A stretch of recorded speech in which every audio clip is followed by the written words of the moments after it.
Oke, teman-teman, jangan lupa buat nyalain kamera ya, biar kita bisa ngelihat secara langsung wajah cantik dan tampannya dari teman-teman semua. Terima kasih. Mbak Agnia, boleh kasih sedikit kata-kata? Makasih Mas El. Selamat siang semua. Assalamualaikum warahmatullahi wabarakatuh. Shalom, Om Swastiastu, Namo Buddhaya, salam kebajikan, dan salam perhimpunan. Yang terhormat Ketua Acara dan pengurus acara, panitia acara, Departemen Pengembangan Diri dan Karir, beserta moderatornya juga, Mas El. Yang terhormat tentunya dua narasumber kita yang udah malam-malam ini menyempatkan diri, ada Pak Sandi Susilo dan ada Pak Thomas Agung Jonathan yang alumni-alumni Jerman yang keren-keren ini, yang udah wah malang melintang di dunianya masing-masing, yang nanti sebentar lagi bakal kita dengerin ceritanya. Dan yang terhormat, tercinta, tersayang teman-teman semua, pengurus PPI Jerman dan juga teman-teman yang hadir hari ini sebagai peserta webinar dan pendengar. Sedikit aja sambutan dari saya, Agnia Dewi Larasati, selaku Ketua Umum PPI Jerman. Teman-teman yang datang hari ini mungkin juga ada yang masih bingung setelah dari Jerman, setelah lulus mau ngapain. Nah, tepat banget hari ini datang ke sini, ke webinar ini. Semoga pertanyaan-pertanyaannya yang udah banyak sekali diajukan seperti di Google Form kayaknya, dan juga mungkin di otaknya masing-masing, di kepalanya masing-masing udah ada pertanyaan dan ingin mendengarkan, eager untuk belajar hari ini, bisa terjawab dan bisa dapat banyak manfaat dari webinar hari ini. Semoga pada aktif juga untuk menyalakan kamera pertama-tamanya mungkin kalau teman-teman berkenan, dan juga aktif mendengarkan, aktif listening, dan juga aktif diskusi nantinya. Mungkin sebenarnya itu aja pesannya. Jangan lupa juga kita foto bersama dan feel Spaß. Selamat bersenang-senang hari ini. Terima kasih banyak sekali lagi. Wassalamualaikum warahmatullahi wabarakatuh. Makasih Mbak Agnia. Oke teman-teman, sebelum kita lanjut ke sesi diskusi, mungkin ada baiknya kita mengambil foto dulu kali ya. Mungkin bisa minta tolong dibantu oleh Mas Rijal. Teman-teman boleh dong nyalain kameranya. Wah, kayaknya pada malu-malu banget nih. Menunjukkan, eh wah ini dia udah mulai. Oke, makasih semuanya.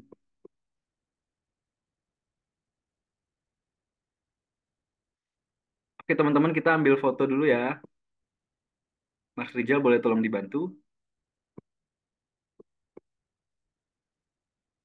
Satu, dua. Benar-benar lagi setup dulu. Oke, siap, siap, siap.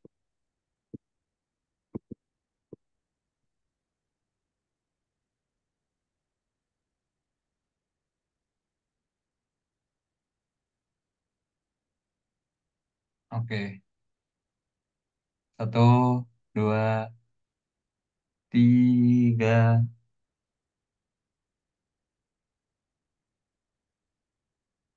Sekali lagi. lagi, satu, dua, tiga,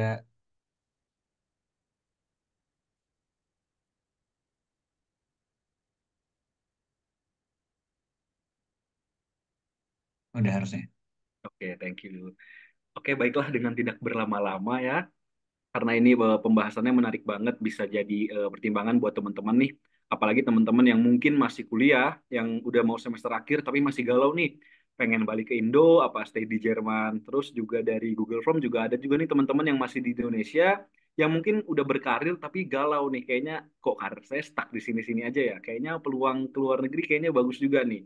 Nah, telah hadir bersama kita kedua narasumber, yang keduanya ini adalah alumni dari Jerman juga, dan udah pernah bekerja di Jerman juga, dan sekarang juga punya bisnis yang keren banget di Indonesia. Mungkin nanti bisa diperkenalkan lebih jauh lagi. Pertama kita minta kenalan dulu nih sama Pak Sandi. Mungkin Pak Sandi boleh perkenalkan dulu, eh, dulu kuliah di mana, kemudian saat ini sedang kegiatannya apa, seperti itu. Silahkan Pak Sandi. Siap. Thank you, El. Waktunya. Halo, selamat siang Schönen guten Tag ya buat teman-teman di Jerman. Senang banget malam ini dikasih kesempatan buat sharing ke teman-teman semua. Nama saya Sandi, dulu kuliah di Darmstadt. Em, Mungkin ada yang anak Darmstadt di sini hadir, angkat tangannya. Oke, saya dulu Stutkol Darmstadt. Saya kuliah informatik di Darmstadt juga. Kemudian singkatnya setelah kuliah di Darmstadt, dapat kerja di sana. Em, Stay di Jerman 8 tahun setelah kuliah ya. Jadi total saya hampir 13 tahun tinggal di Jerman. Habis itu pulang ke Indo, join Accenture, consulting company. Kemudian terakhir di grup Jarum, di konglomerat grup Jarum, dipercaya untuk mimpin tim IT dan produk. Dan saya juga belakangan involve di coaching untuk profesional-profesional Indonesia yang pengen ngembangin karirnya. Nah, jadi topik malam ini waktu diajak sama El nih kayaknya seru banget nih. Kalau saya boleh sedikit cerita-cerita, boleh sedikit bagi-bagi pengalaman. Dan tentu aja dari teman-teman juga mungkin ada yang mau bagi pengalaman, sama-sama kita belajar malam ini. Yuk, Oh, mungkin itu aja dari saya buat membuka. thank you Pak Sandi, sorry Pak Thomas lagi. Keren banget nih Pak Sandi ya udah hampir 13 tahun di Jerman. Wah, gila. Mungkin ada teman-teman yang mau meniti karir sampai 13 tahun di Jerman mungkin. Nggak apa-apa. Nggak apa-apa ya Pak Sandi ya. Oke, siap. Oke, sekarang kita mau kenalan Mesti dulu dibawa nih. pulang kok. Oh iya, udah siap. Kita lanjut kenalan dulu dengan Pak Thomas nih. Pak Thomas juga alumni dari Jerman sampai master juga ya kalau nggak salah. Silakan Pak Thomas, boleh perkenalkan diri dulu. Ya, halo, nama saya Thomas, Thomas Agung Jonathan. Panggilannya, ya biasa dipanggil Thomas, panggil Joe, dipanggil Jos. Tergantung sih, kalau malam jadi Jos, siang jadi Thomas. Iya, dulu nggak kayak Sandi sih, saya nggak selama Sandi, saya cuma 5 tahun di mana di Jerman. Dulu S1 saya ambil di Trisakti, eh, arsitektur, terus ikut pertukaran sama TU Darmstadt, terus akhirnya ada tuh apa kayak program pertukaran ke Darmstadt. Nah, habis itu apa namanya? Habis itu saya ambil master di Wismar. Nah, Wismar itu ngambilnya architectural lighting. Ada yang di Wismar nih? Jarang kayaknya, jarang. Jarang ya. Orangnya Jarang. gede-gede kayak gini, aneh-aneh memang Wismar itu. Iya, iya, iya. Unik, unik, unik, Wisman. Unik-unik memang orang Wismar unik-unik sedikit. Waktu zaman saya itu cuma ada, saya datang cuma ada 3 orang di Wismar, tapi sekarang udah banyak karena anak Stutkol juga larinya ke sana. Tante Gita dong, iya itu adik kelas saya. Oke, sekarang setelah dari Wismar langsung diambil dari apa namanya orang, saya kerja sama orang Belanda waktu itu di Singapura namanya Lighting Images itu lighting consultant apa namanya desain lighting consultant di Singapura, tapi ditugaskan di Indonesia. Terus setelah itu saya bikin sendiri ya.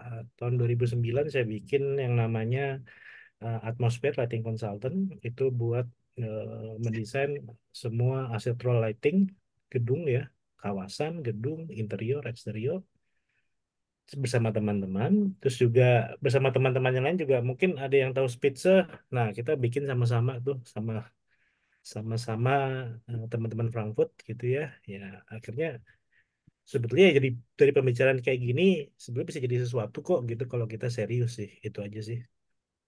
Terima kasih.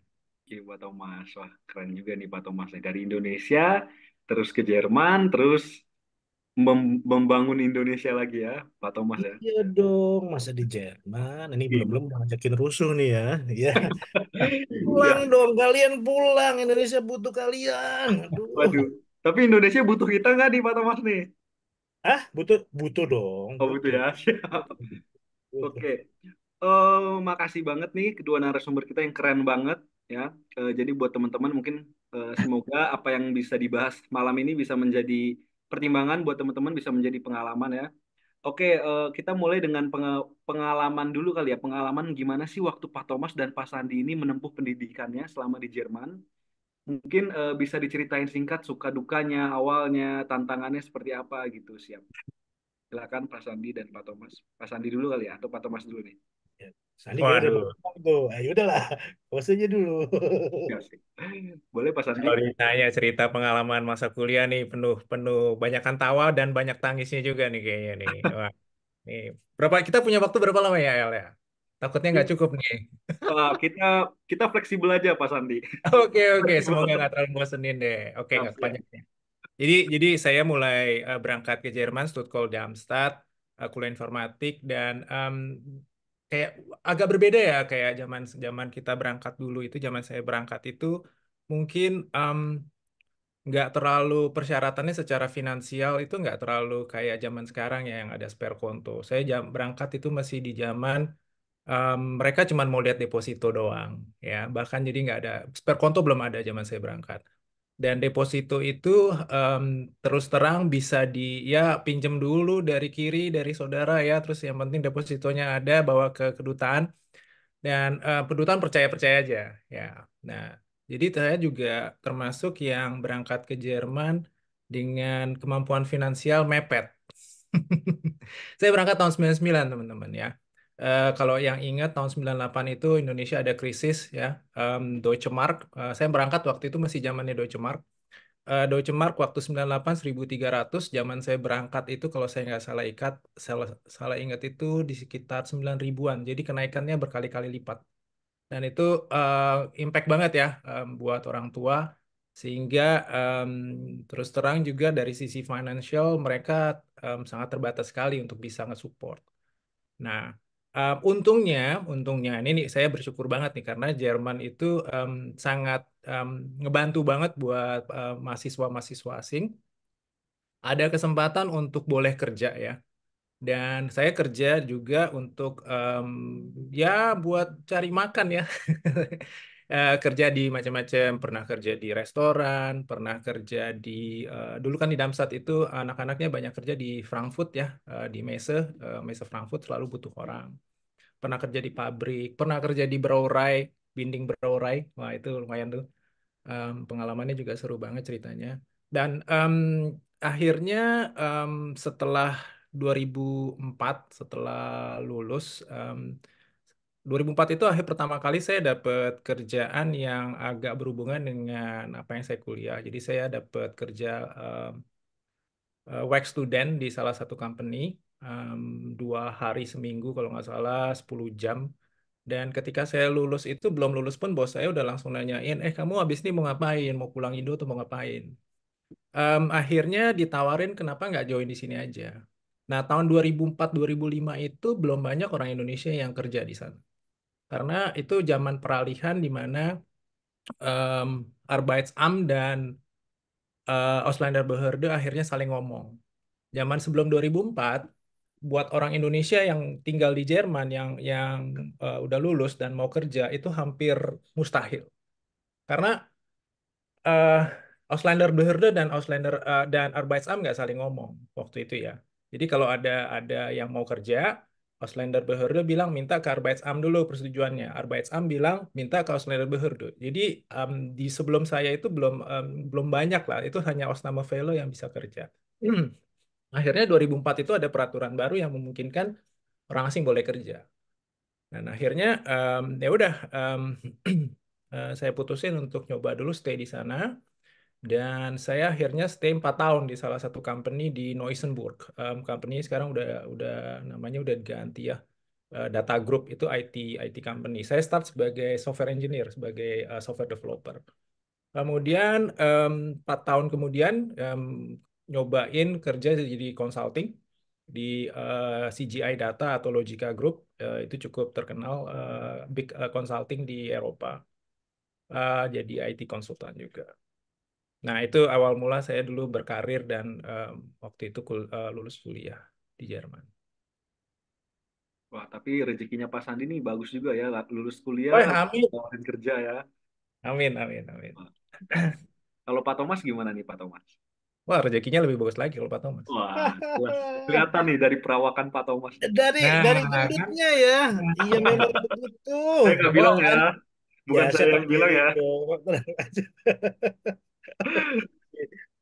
Jadi ya, rezeki nggak rezeki ini tergantung juga ya, maksudnya tergantung apa namanya, kita nyarinya gimana gitu ya. Eh, Mungkin ceritanya mirip-mirip sama Sandi dulu ya, tapi eh, saya punya apa namanya, saya punya basis, udah ada basisnya adalah S1 di Indonesia. S1 di Indonesia, saya pikir eh, saya juga bukan orang yang pintar gitu ya, cuman ya gendut tapi ada isinya dikit otaknya, bisa bisa ikutin aja udah. Cuma itu aja, yang penting kita mau ikutin dan kita mau belajar, itu aja sih. Terus saya eh, masuk kuliah, ya tau lah maksudnya ada, kita di Trisakti dulu kan suruh maju apa namanya, eh, demo dulu ya, demo ya. Elang itu adalah teman saya sekelas saya.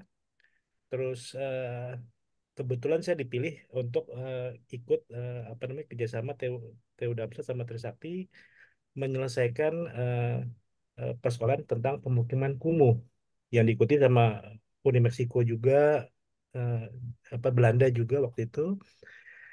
Ambil kasusnya tuh di Petamburan sebetulnya di Jakarta gitu. Jadi ya eh, Tamburan, di Petamburan yang terkenal. Petamburan Jakarta. Dari situ oh dibawa juga ke Jerman karena untuk diskusi lebih lanjut setelah itu.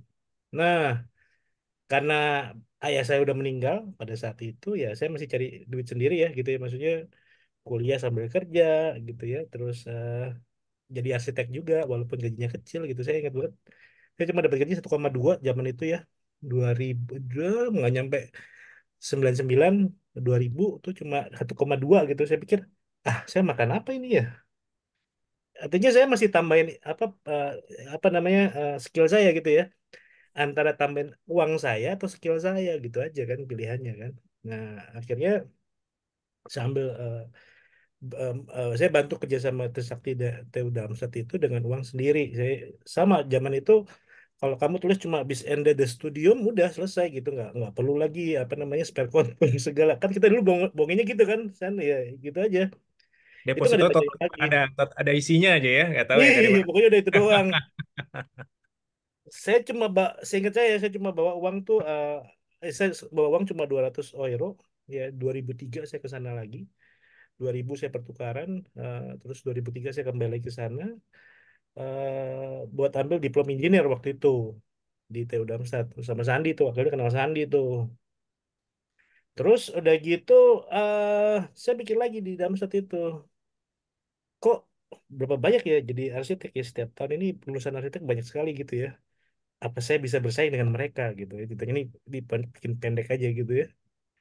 Saya pikir lagi, oh kayaknya saya mesti pakai jalur yang lebih unik nih. Kalau di arsitek itu kalau kamu punya uang kamu bisa bikin sesuatu yang kamu mau sesuai dengan harapan kamu ya. Tapi kalau kamu nggak punya uang, kamu berarti punya ide yang gila dan dapat meyakinkan klien kamu untuk buat proyek itu berhasil. Ah, atau atau kau punya skill khusus. Jadi kalau dua tadi bukan pilihan saya tuh. Otaknya nggak punya, duitnya nggak punya, buat apa gitu kan? Suka merendah nih Akhirnya, Bapak. ya akhirnya saya melamar tuh ada dua tuh di Frankfurt, ada kalau nggak salah ada sekolah apa eh, patung ya. Jadi pematung gitu. Sama di Wismar itu ada eh, architectural lighting yang sama kayak Tante Gita itu. Yang diterima untungnya yang diterima adalah si lighting designer ini. Kalau nggak saya jadi pematung udah sekarang nih. Gondrongnya udah jadi pematung sih kayak Inyman Marta kan, tapi skillnya beda Gimana? kayak.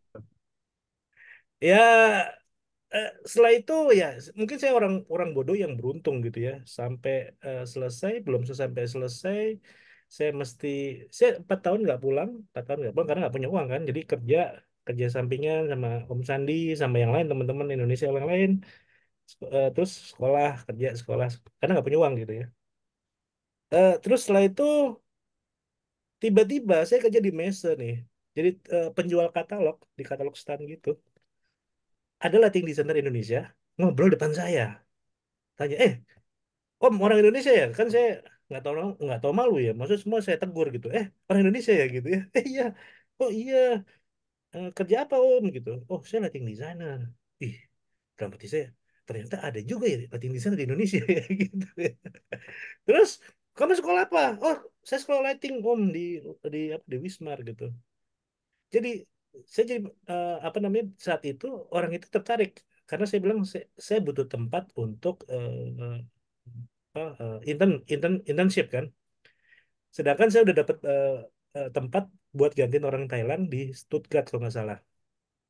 Wah, pilihannya ada dua nih, Stuttgart atau di Indonesia. Nah, di Indonesia dibayarin semuanya lagi, tiketnya dibayar, digaji pula seperti profesional. Waduh, lucu juga ya. Ah, berarti 4 tahun nggak pulang ya, akhirnya kita pulang. Kita pulang, lihat-lihat peluang di Indonesia. Oh, ternyata kerjaan saya ini unik nih. Jadi, ya maka saya bilang tadi, saya orang bodoh yang beruntung. Saya melihat, oh, peluang eh, dapat pekerjaan di Indonesia itu lebih mudah daripada di Jerman. Karena saya mesti bersaing dengan kepala putih gitu ya. Yang hitam-hitam ini kan kelas 3 kita gitu kan. Ah, udahnya gitu sih. Ya, akhirnya ya lulus. Belum sampai lulus juga dipanggil sama orang Belanda. Dia, maksudnya kita kerja di Singapura dan akhirnya pulang ke Indo. Gitu sih. Itu singkatnya. Jadi kalau ditanya apa namanya susah nggak sih bikin usaha di Indo? Ya, kalau tahu selahnya ya jadi mudah. Susah nggak sih cari kerjaan di Jerman? Ya, kalau tahu selahnya dan berusaha pasti mudah juga gitu aja sih. Itu aja sih. Thank you, Pak Thomas. Seru juga nih perjalanannya juga ya. Bisa Eh, bikin sinetron sih Al sebetulnya. Kalau mau kita ya, nanti next ini sinetron aja mungkin bisa ya. bikin season berikutnya ya, Pak Thomas ya. Ya boleh, boleh. Part 2. Dari kedua narasumber kita ini ya teman-teman, kalau saya sih ngelihatnya kita tadi bicara rezeki lah atau ada peluang segala macem, atau ada juga mungkin orang-orang di luar sana bilangnya hoki gitu ya Pak Thomas dan Pak Sandi. Tapi kalau saya sendiri keberuntungan atau hoki buat saya itu sebenarnya adalah pertemuan di mana kesiapan kita bertemu dengan peluang gitu. Jadi gitu misalnya kamu ada peluang nih, tapi kita sendiri belum siap gitu. Ya nggak bakal dapet tuh hokinya gitu. Tapi kamu juga udah siap, tapi peluangnya nggak ada. Ya sama juga gitu. Jadi sebenarnya teman-teman hoki itu ya bisa dibilang kalau menurut saya pertemuan kita, kesiapan kita dengan peluang. Nah, bicara tentang peluang kan tadi Pak Thomas juga bilang tahu selanya, Pak Sandi juga tadi lulus dari kuliah langsung ada peluang gitu. Gimana sih sebenarnya Pak Thomas dan Pak Sandi peluang kerja di Indonesia dan di Jerman gitu? Mungkin teman-teman juga yang sekarang udah bekerja tapi mungkin masih mau mencari karir yang lebih baik atau teman-teman yang udah semester akhir tapi masih bingung nih sebenarnya peluangnya nih lebih enak di mana nih di Indonesia atau di Jerman dan peluangnya ini seperti apa gitu? Mungkin bisa cerita sedikit Pak Sandi dan Pak Thomas. Pak Sandi boleh terlebih dahulu. Saya mulai duluan. Oke. Kalau karena belakangan saya juga juga explore atau research lagi tentang dunia kerja ya, karena ini kan berhubungan juga dengan profesional karir saya juga yang seorang coach, karir coach. Saat ini tuh dunia berbeda ya. In general, banyak negara maju punya problem, which is problemnya itu berhubungan dengan aging population. Aging population artinya mungkin teman-teman di sini juga pada pernah dengar pertumbuhan penduduknya minus. Dengan pertumbuhan penduduk minus ada berapa posisi kerjaan yang nggak bisa di cover lagi oleh domestic people-nya atau local people. Sementara di belahan dunia lain, negara-negara kayak Indonesia, they are having the problem. Well, I'm not saying the problem. Some people call it bahkan bonus demografi. Indonesia punya bonus demografi tenaga kerja muda, angkatan kerja mudanya berlimpah-limpah ya. Jadi pertumbuhan penduduknya piramidanya piramida benar nih ya. Sementara kalau di negara Eropa piramida kebalik. Nggak cuma Eropa, Jepang, South Korea, basically yang negara maju lah, they having the same problem. Even even negara kayak Kanada, negara kayak Amerika, mereka juga actually punya punya problem yang sama. Nah, di Indonesia sendiri kita kalau bicara tentang kesempatan kerja di Indonesia tentu aja besar banget ya, gede banget. Dengan populasi yang hampir 300 juta, dengan pertumbuhan ekonomi yang katanya kalau teman-teman baca hampir masuk G7 ya, udah G20 tapi mendekat nyundul-nyundul mau ke arah G7 nih kan. Karena GDP-nya setiap tahun masih growing di atas 5%. Nah, dengan fakta-fakta kayak gitu, saya bilang mestinya peluang kerja penduduk Indonesia di Indonesia itu sangat besar. Tapi faktanya, banyak juga pengangguran. Banyak, tapi lucunya juga banyak pengangguran, tapi juga banyak company yang nggak yang nggak bisa nyari tenaga kerja. Ya, ini dua hal yang paradoks ya. Pengangguran banyak, tapi kalau ngomong dengan company-company, aduh susah banget cari cari tenaga kerja, susah banget cari karyawan. Nah, ini sesuatu yang Pak saya bilang paradoks sih. Nah, saya coba ngobrol dengan beberapa orang, kenapa sih kayak gitu. Nah, ternyata bonus demografi yang Indonesia punya itu bukan sesuatu yang bisa diterima mentah-mentah juga gitu ya. Bonus demografi tapi kemampuan SDM-nya sayangnya nggak ngikut ke pertumbuhannya ekonomi kita. Banyak SDM-SDM Indonesia yang nggak match sehingga kurang bisa terserap di kebutuhan industri. Nah, itu ngomong tentang Indonesia ya. Sekarang kita ngomongin specifically misalnya tentang Jerman. Teman-teman yang baca atau ngikutin berita, em, saya nggak nemu negara sebaik hati kayak Jerman. To be honest. Jerman itu saat ini ya, dengan Einwanderungsgesetznya yang baru dinovelir di November kemarin, em, itu kan sejak sejak 10 tahun lalu udah ada kayak Blauwe Karte EU ya buat IT. Terus Blauwe Karte EU-nya sekarang masih tetap ada dan yang mereka rubah adalah batas gaji. Dulunya itu batas gajinya itu kalau nggak salah sekitar 48, sekarang mereka turunin ke 41.000 per tahun. Artinya mereka semakin open buat negara-negara dari pihak negara ketiga termasuk Indonesia untuk beberapa posisi contohnya IT. Dan kita juga lihat ngikutin sekarang itu em, ternyata kebutuhan tenaga kerja di Jerman nggak cuma di sektor-sektor kayak IT aja, tapi di luar dari itu ya. Jadi saya ngomong bicara general ya, jadi nggak spesifik ke apa namanya ke sektor tertentu. Nah, kenapa negara Jerman dengan peraturan-peraturan barunya semakin em, loker ya, semakin semakin memudahkan karena ya memang kebutuhan tenaga kerja di sana em, ternyata sangat kurang gitu kan. Dan itu ada kesempatan nih, kesempatan buat teman-teman di sini yang lagi kuliah dan tinggal di Jerman, juga buat teman-teman yang di Indonesia, buat misalnya ke Jerman. Itu yang saya lihat ya secara general ya. Oke, thank you banget nih Pak Sandi. Berarti sebenarnya ya itu tadi ya Pak Sandi, di Indonesia banyak penganggurannya banyak, angka penganggurannya banyak, tapi sebenarnya lowongan kerjanya juga banyak gitu. Berarti Coba sekarang aja lihat LinkedIn. Itu betul kalau betul. LinkedIn saya search saja itu berapa ratus company yang nyari dan kebanyakan juga posisi-posisi yang very general juga ya. Betul betul betul. Berarti eh, yang lucunya adalah si perusahaan ini tidak menemukan karyawan yang seperti yang dia mau, tapi calon karyawan juga tidak menemukan perusahaan seperti yang dia mau gitu ya. Betul. Jadi jatuhnya nggak match kayak gitu. Nah mungkin Yes. Ya. ada baiknya teman-teman ini yang mungkin masih mencari atau menentukan karirnya ya kalau begitu sambil menunggu kesempatan itu tiba ya ada baiknya kita mempersiapkan diri lebih lagi ya. Misalnya kita eh, soft skill kita tambah lagi, kita ikut eh, sertifikasi-sertifikasi yang mungkin terkait dengan apa sih kemauan karir kita tuh sebenarnya di bidang apa, mungkin gitu ya Pak Sandi ya.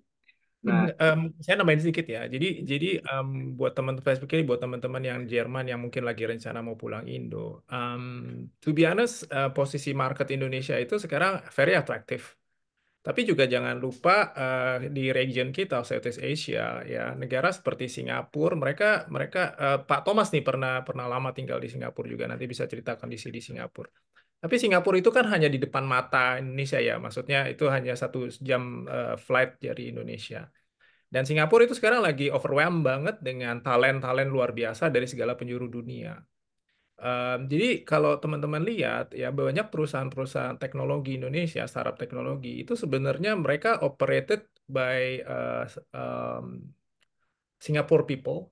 Ya, mereka base-nya di Singapura tapi bisnisnya di Indonesia. Artinya gimana? Artinya market Indonesia itu sangat-sangat seksi, sangat-sangat atraktif. Tapi talent-talent terbaiknya mereka ada di negara-negara yang dekat aja dari kita, kayak Singapura. Ya, seluruh dunia sekarang yang jago-jago dari US, dari Silicon Valley, maunya bisnisnya di Southeast Asia karena Southeast Asia region sangat-sangat growing ya, one of the fastest region lah kalau dari sisi ekonomi.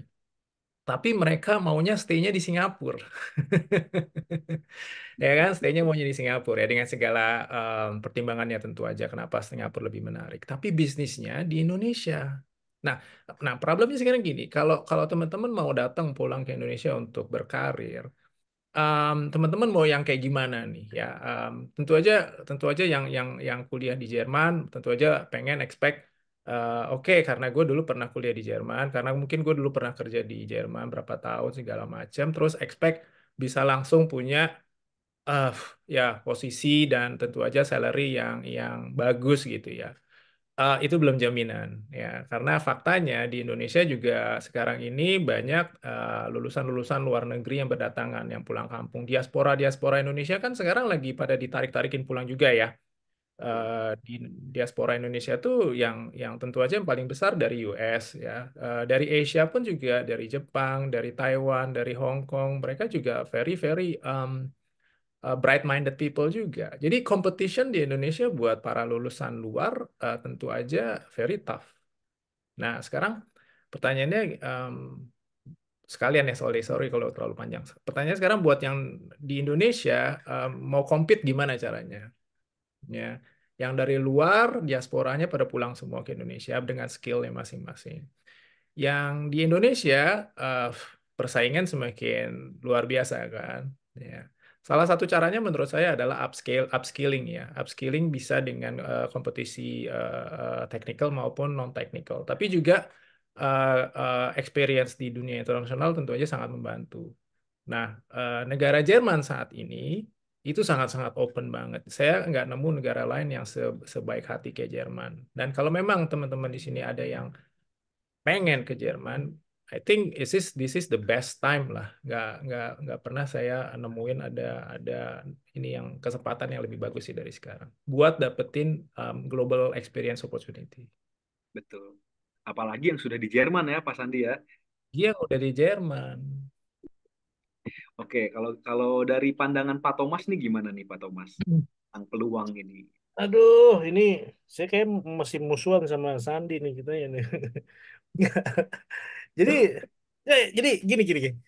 Kalau yang tadi kan Sandi bilang memang, oh peluang banyak di Indonesia, walaupun persaingan juga besar gitu ya. Tapi memang baik lagi ya, SDM kita ini masih dibenahi lah. Nah, sebetulnya SDM yang sudah dibenahi itu di mana sih? Ya kalian-kalian yang sekolah di Jerman, Hmm. bener nggak sih? Setuju, setuju. Nah, sekarang kalau kalian, maksudnya ya, ya ini Indonesia kalah 2-0 aja saya sakit hati gitu maksudnya. Lawan Australia ya, intermezzo nih. Oh, Ah, kalah. Lah kalah nih. Ah, Ah, rusak sekali. Nah, maksudnya kalau nggak kita siapa lagi yang bangun Indonesia gitu kayak mungkin diaspora dipanggil gara-gara mau pemilu kali ya Pak Sandi. istilah-istilah politik ya. Iya, jadi oke. Tapi sebelum itu ini cuma mungkin nambahin nama Sandi aja ya. Maksudnya apa namanya sebelum kamu pulang ya benahi dulu juga dirimu gitu. Bekalilah kamu dengan skill-skill yang bagus gitu loh. Nah, Jerman sendiri kan punya punya apa jurusan-jurusan yang lebih detail daripada negara-negara lain gitu ya. 8.000 jurusan lebih gitu kan dan ya, cukup detail gitu kayak contohnya saya lighting design nggak ada di sini arsitektur lighting design sekolahnya di Indonesia nggak ada gitu. Ya carilah peluang-peluang yang di mana ya kalian dibutuhkan di Indonesia gitu loh.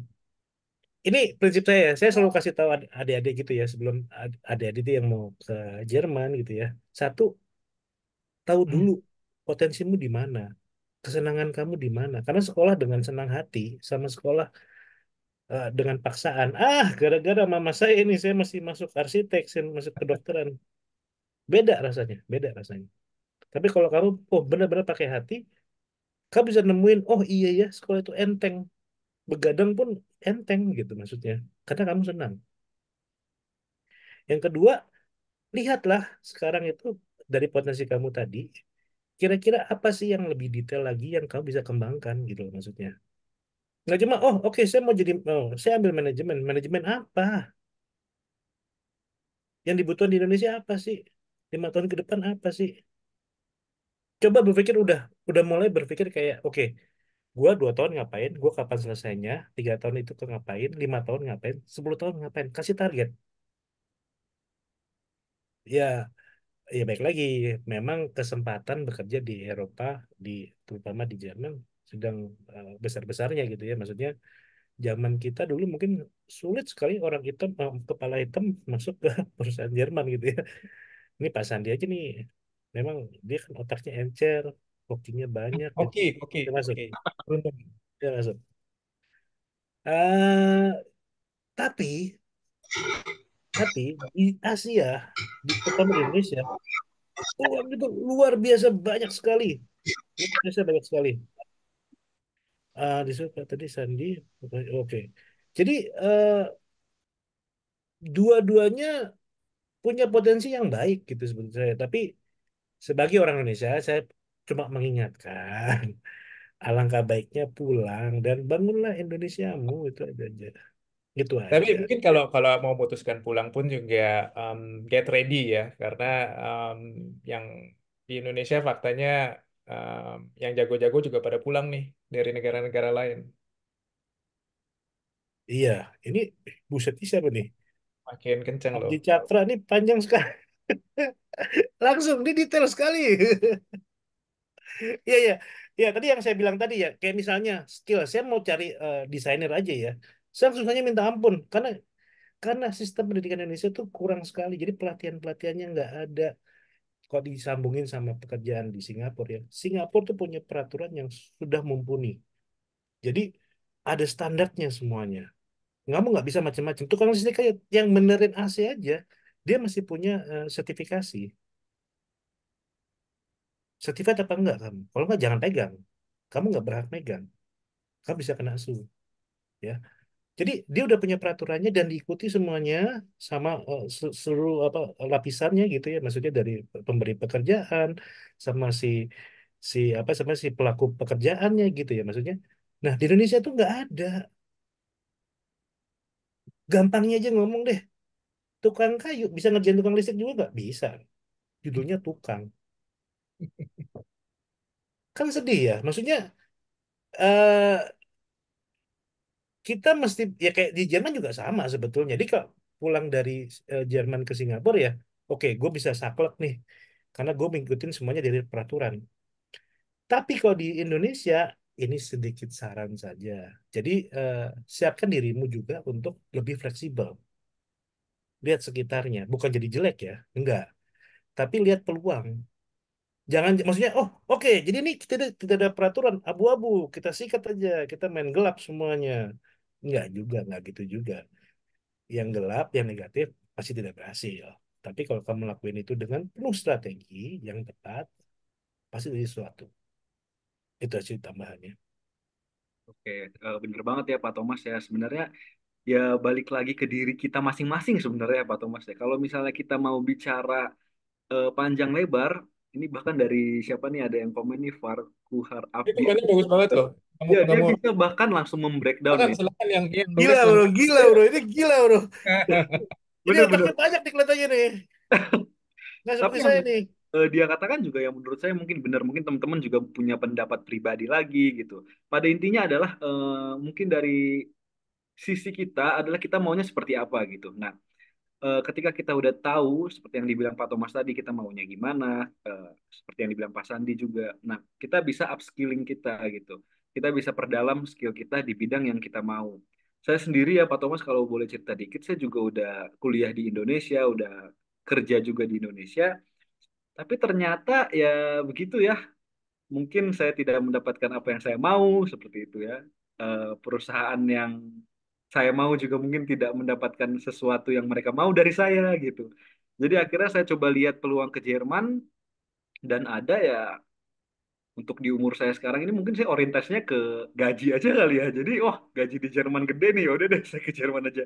Itu contoh-contoh. Tapi Nggak salah balik sih. Betul ya, nggak salah ya Pak Sandi ya? Gaji, ya uang bukan segalanya, tapi segalanya butuh uang kan? Ya siap, bener banget tuh. Quote hari ini tuh. Racun dunia memang kamu ini.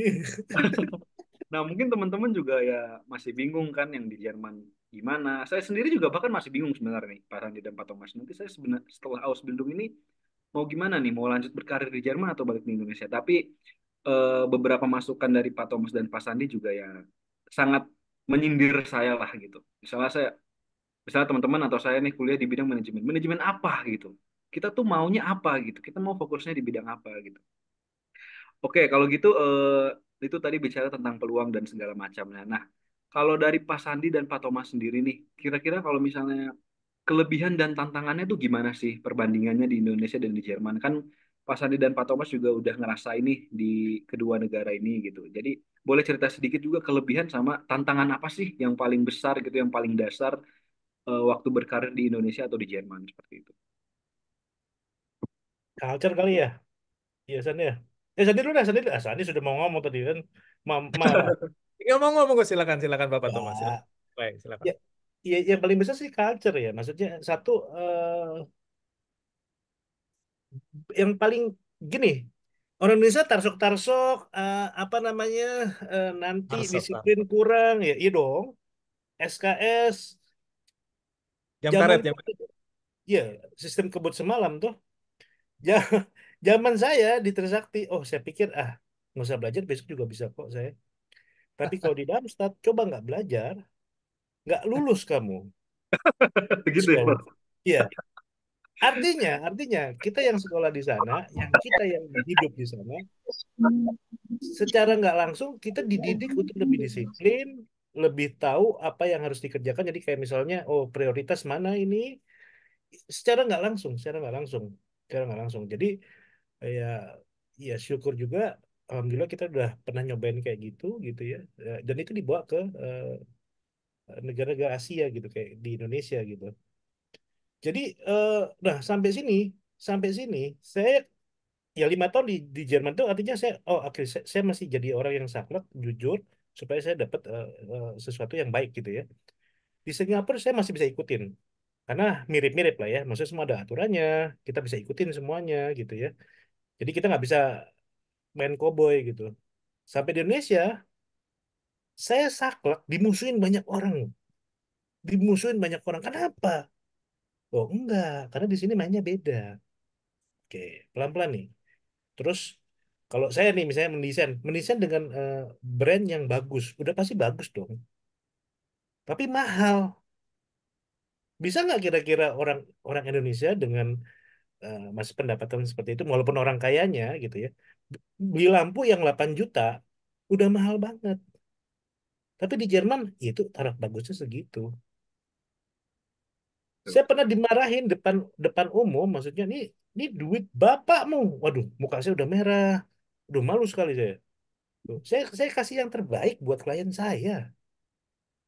Tapi bukan itu yang didapat, tapi makian yang didapat. Ayo. Jadi apa? Adaptasi lagi. Jadi culture kerjanya juga beda, eh, caranya juga. Jadi yang mesti kita apa namanya kita mesti perbaiki atau kita mesti adaptasi adalah bagaimana melihat sekitarnya tadi baik lagi gitu. Pak Sandi, gimana Pak Sandi mau bicara nih? Ya, tadi. mungkin nggak banyak tambahannya ya.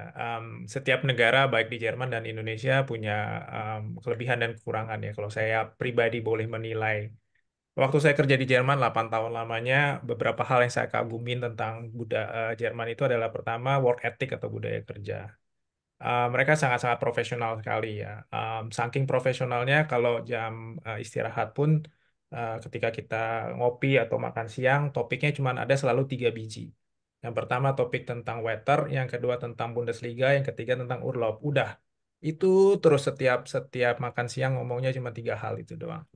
Nah, tapi mereka punya work ethic yang ini ya, mereka mereka benar-benar bisa dibilang kalau di Jerman itu kayak hidup kayak robot ya, itu ada benernya juga. Habis makan siang balik ke meja, fokus ngerjain, tapi jam 5 udah pada pulang. Oke, itu tentang work ethic. Yang kedua, mereka punya integrity yang tinggi sekali. Integritas itu something yang juga saya kagumin dari kerja dari orang Jerman. Di Jerman em, bukannya nggak ada yang nggak berintegritas ya. Maksudnya integritas ini kan hubungannya nanti dengan korupsi gitu ya. Memangnya di Jerman nggak ada korupsi? Ada. Cuman yang kalau mereka mau korup, korupnya yang gede-gede kan. Korupnya langsung yang levelnya udah miliun-miliun ke atas. Sementara kita di Indonesia duit 5.000 aja dikorup kok. Nah, tapi itu em, yang saya kagumin. Nah, di Indonesia tentu aja ada beberapa hal juga yang saya merasa nyaman juga ya waktu saya kerja profesional di Indonesia. Orang Indonesia tuh lebih resilient atau tahan banting. Kita bisa di-push untuk besok deadline itu kan besok harus kejar. Terutama saya dulu pernah di Accenture di consulting dan selalu besok itu adalah deadline gitu. Nggak pernah lusa deadline. Deadline selalu besok. Dan akhirnya ya kita punya tim spirit ya yang kuat banget. Kita semua kejar gimana caranya bisa dapetin deadline-nya itu terpenuhin. Dan nggak ada yang komplain, aduh ini nanti begini, ini. Sementara dulu di Jerman orang isinya komplain mulu kan. Bersweren itu kayaknya budaya mereka ya. Eh Flexibility kita ini banget punya punya flexibility yang sangat tolerable ya, tingkat fleksibilitasnya tinggi, dan kita juga punya budaya kekeluargaan. Itu jangan lupa loh, itu budaya kekeluargaan itu something yang kadang-kadang membuat beberapa orang di Indonesia kantor itu udah jadi rumah kedua. Beberapa juga lebih sering ketemu sama anak sama istrinya, sorry, lebih sering ketemu kolega kantornya dibanding ketemu anak istrinya ya. Jadi suasana kantor yang nyaman, kolega kerja yang apa namanya yang friendly ya, itu tentu aja faktor-faktor penting yang bikin kita pengen nyaman. Kan kita kerja selain duit tentu aja juga pengen hidup tenang, hidup senang ya. Dan itu hal-hal yang saya pelajarin sih. Di Oke. Indonesia juga jam 5 pulang, Pak. Gimana Pak? Cepet-cepet. Wah, di Indonesia sama kayak jam 5 pasti pulang. Cepet-cepet. Tenggo. Tapi Kerjaan belum Bisa, selesai juga. Ya udah tenggo aja. bisa. Ya di beberapa tempat lo ya, nggak semuanya lo ya. Ini kan, ya, Betul. Banyak juga tempat yang bisa tengok. ya ya, banyak, banyak. sebenarnya ya Indonesia atau Jerman ya punya kelebihan atau tantangan masing-masing lah Pasti ya. dong. Pasti dong. Tapi saya pikir dari ini teman-teman saya coba rangkum ya dari jawaban Pak Thomas dan Pak Sandi ini, saya pikir Jerman oke lah untuk kita memper memper apa ya, kita bisa bilang mempersiapkan diri untuk lebih matang lagi seperti itu mungkin ya teman-teman. Dari culture yang kita eh, saya juga seperti itu ya Pak Thomas ya, saya kan di Indonesia kita kuliah SKS gitu.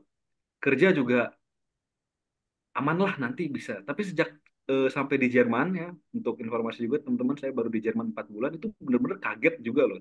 Semuanya itu benar-benar harus sesuai gitu. Kita nggak bisa yang sembarangan. Kalau kita nggak belajar, kita nggak bisa survive gitu.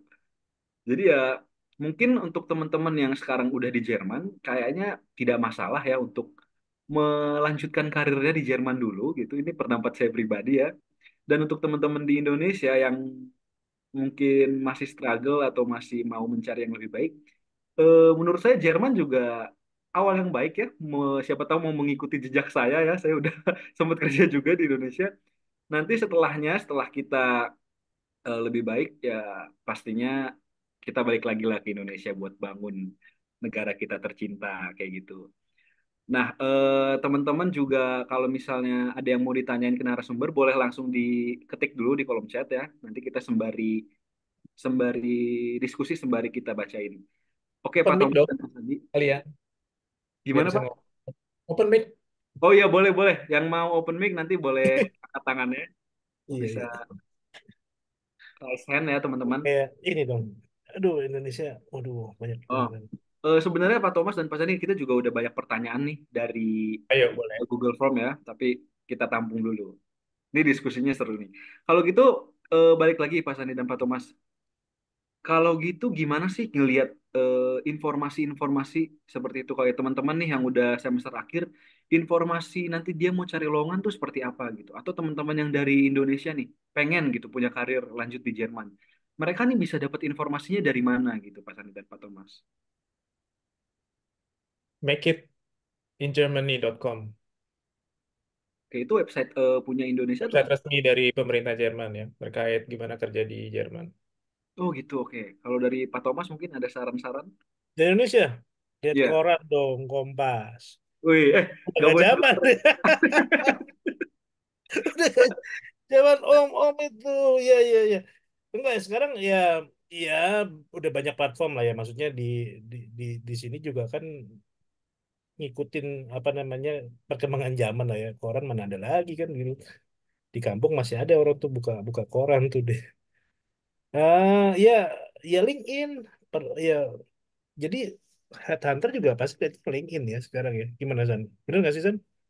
Jadi LinkedIn LinkedIn. yang kayaknya yang paling ya tergantung ya buat professional level tentu aja LinkedIn yang paling ini sekarang paling ini. Ya dan lainnya ada Jobstreet, Indeed. Ya, Tapi ya. ada satu yang nggak boleh dilupakan ya, namanya Ordal. Iya, Orang dalam ya, Pak Sandi. betul. Lawan itu nggak ada lawan. Iya, betul, betul, betul. Betul, betul. Jadi sebenarnya Karena teman-teman koneksi sih. berarti sebenarnya informasi bisa temukan di mana aja, tapi selain itu kita harus memperluas relasi atau koneksi kita. Gitu Itu ya. penting.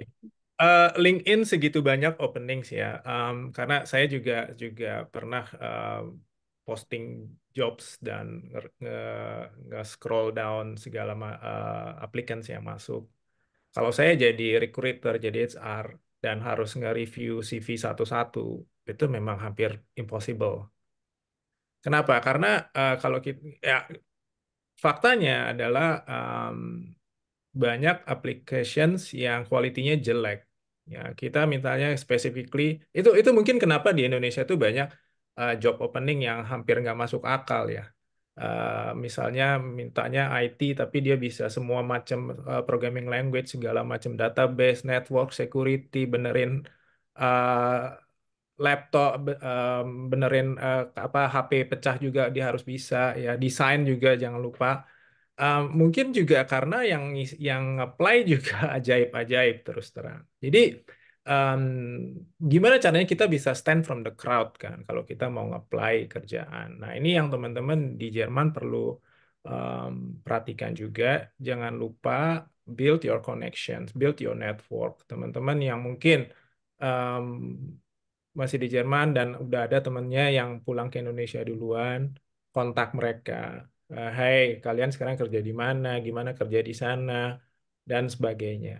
Terus kemudian kalau misalnya ada sekarang sekarang sangat mudah banget untuk reach out people di LinkedIn ya. Ada perusahaan-perusahaan yang kalian pengen targetin, perusahaan Indonesia misalnya.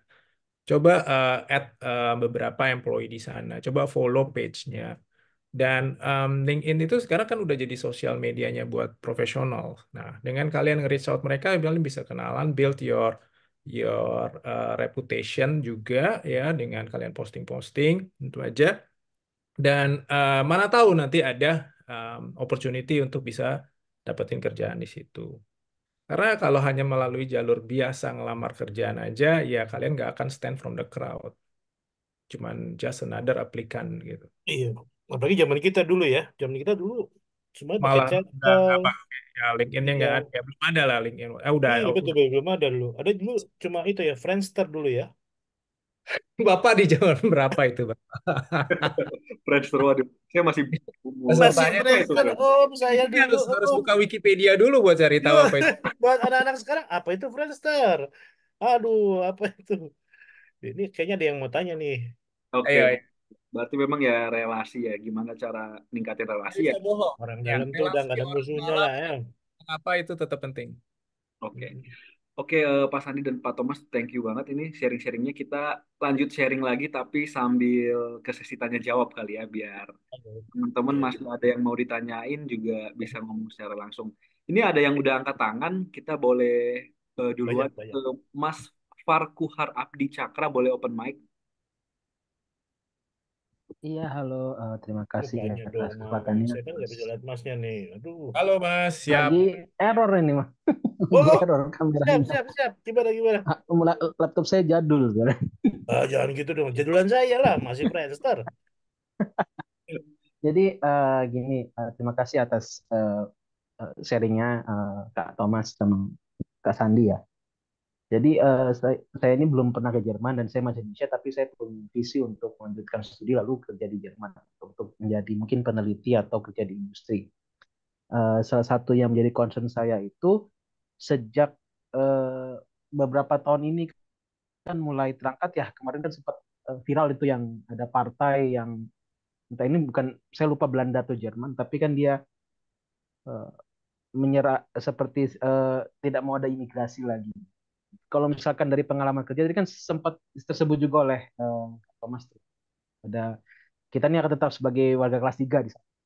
Tapi apakah kentara perasaannya gitu kayak kita bisa ngeliat dari apa dari kan matanya nggak enak gitu kalau atau treatmentnya kurang menyenangkan atau langsung di ngomongin kamu itu di reminder kamu tuh nggak pantas di situ gitu itu harusnya buat orang native apakah pernah seperti itu atau tergantung ini aja kita jangan sampai masuk tempat yang salah gitu itu aja terima kasih. Saya boleh jawab ya. Kalau ya nggak cuma di Jerman sih ya. Saya panggilnya siapa tadi? Mas siapa tuh? Abdi, Siapa?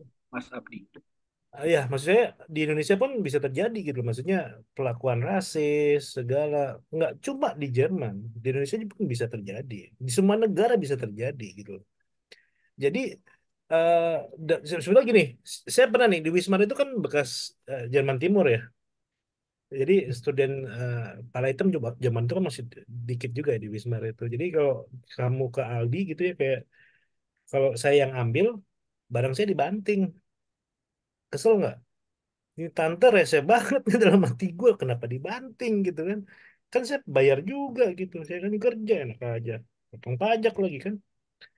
Saya bilang maksudnya loh, saya bisa laporin ke ini loh, ke apa namanya ke pihak berwenang gitu, berwenang gitu. Maksudnya perlakuan kamu ini nggak adil gitu.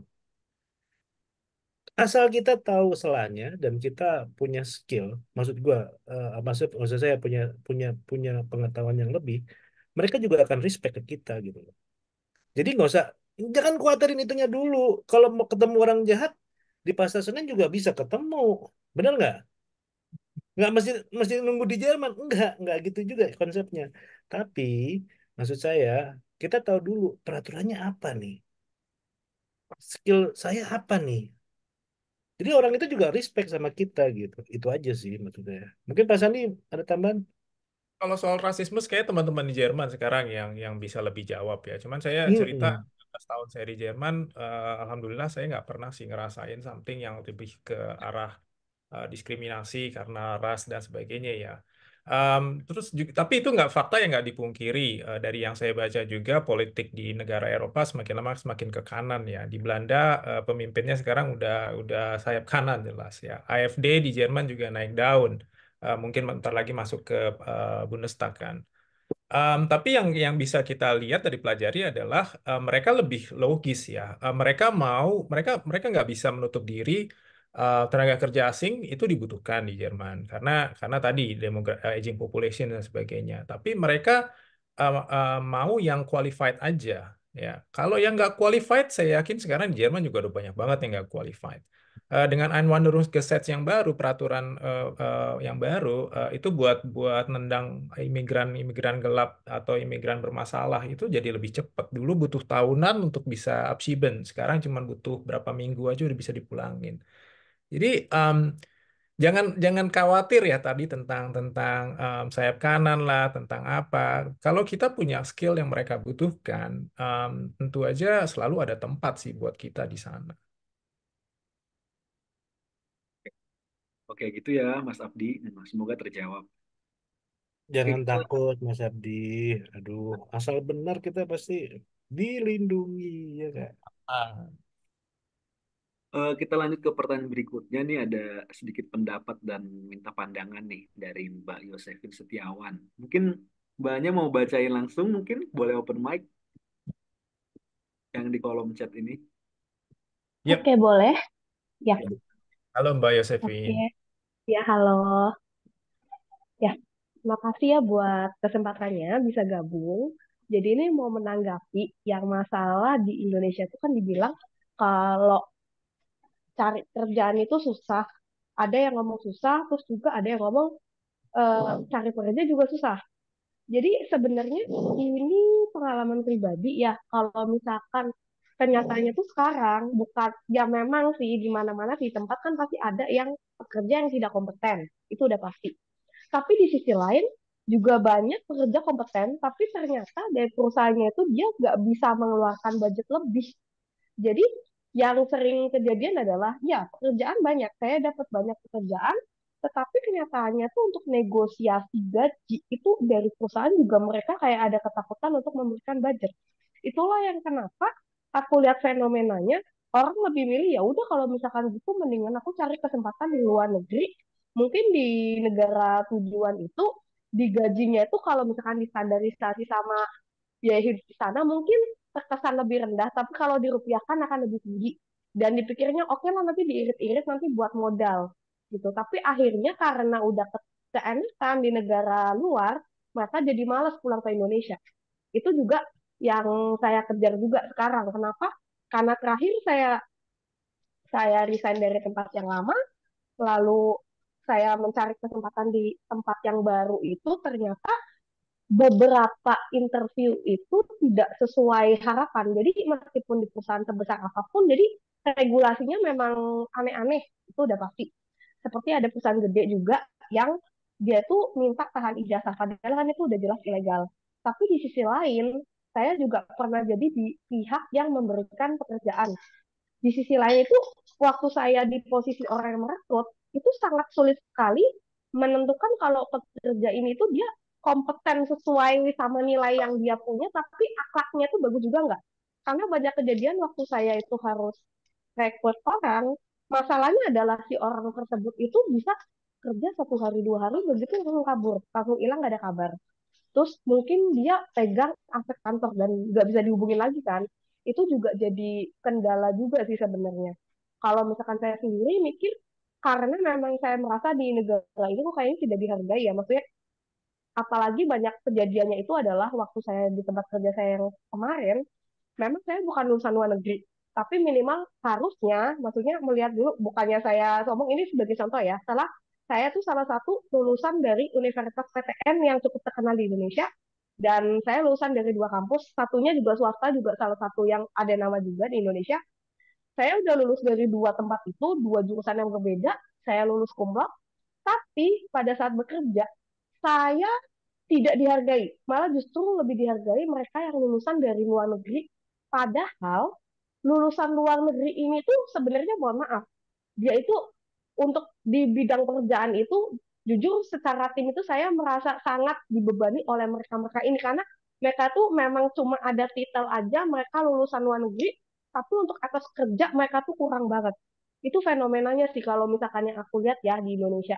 Itu juga yang memicu saya mikir oh kalau misalkan kesempatan kayak gini berarti dengan yang penting saya punya titel luar negeri, terus saya balik lagi ke Indonesia, saya akan lebih dihargai. Soalnya yang nggak bisa kerja aja bisa dihargai, apalagi saya yang mungkin bisa kerja gitu. Dan kalau misalkan menanggapi tadi juga ya, memang kita harus pintar-pintar milih milih jurusan yang kira-kira dia akan booming di Indonesia nantinya 5 tahun ke depan. Itu apa dari sekarang itu saya udah ancang-ancang juga sih. Sebenarnya udah dari tahun jadi sebenarnya saya udah niat mau ke Jerman itu tahun 2021. Cuma karena ada COVID terus juga saya meskipun nih waktu itu kan kalau sampai sekarang juga ya kalau Ausbildung BFD itu kita nggak perlu ada modal, nggak perlu ada super konto atau bagaimana.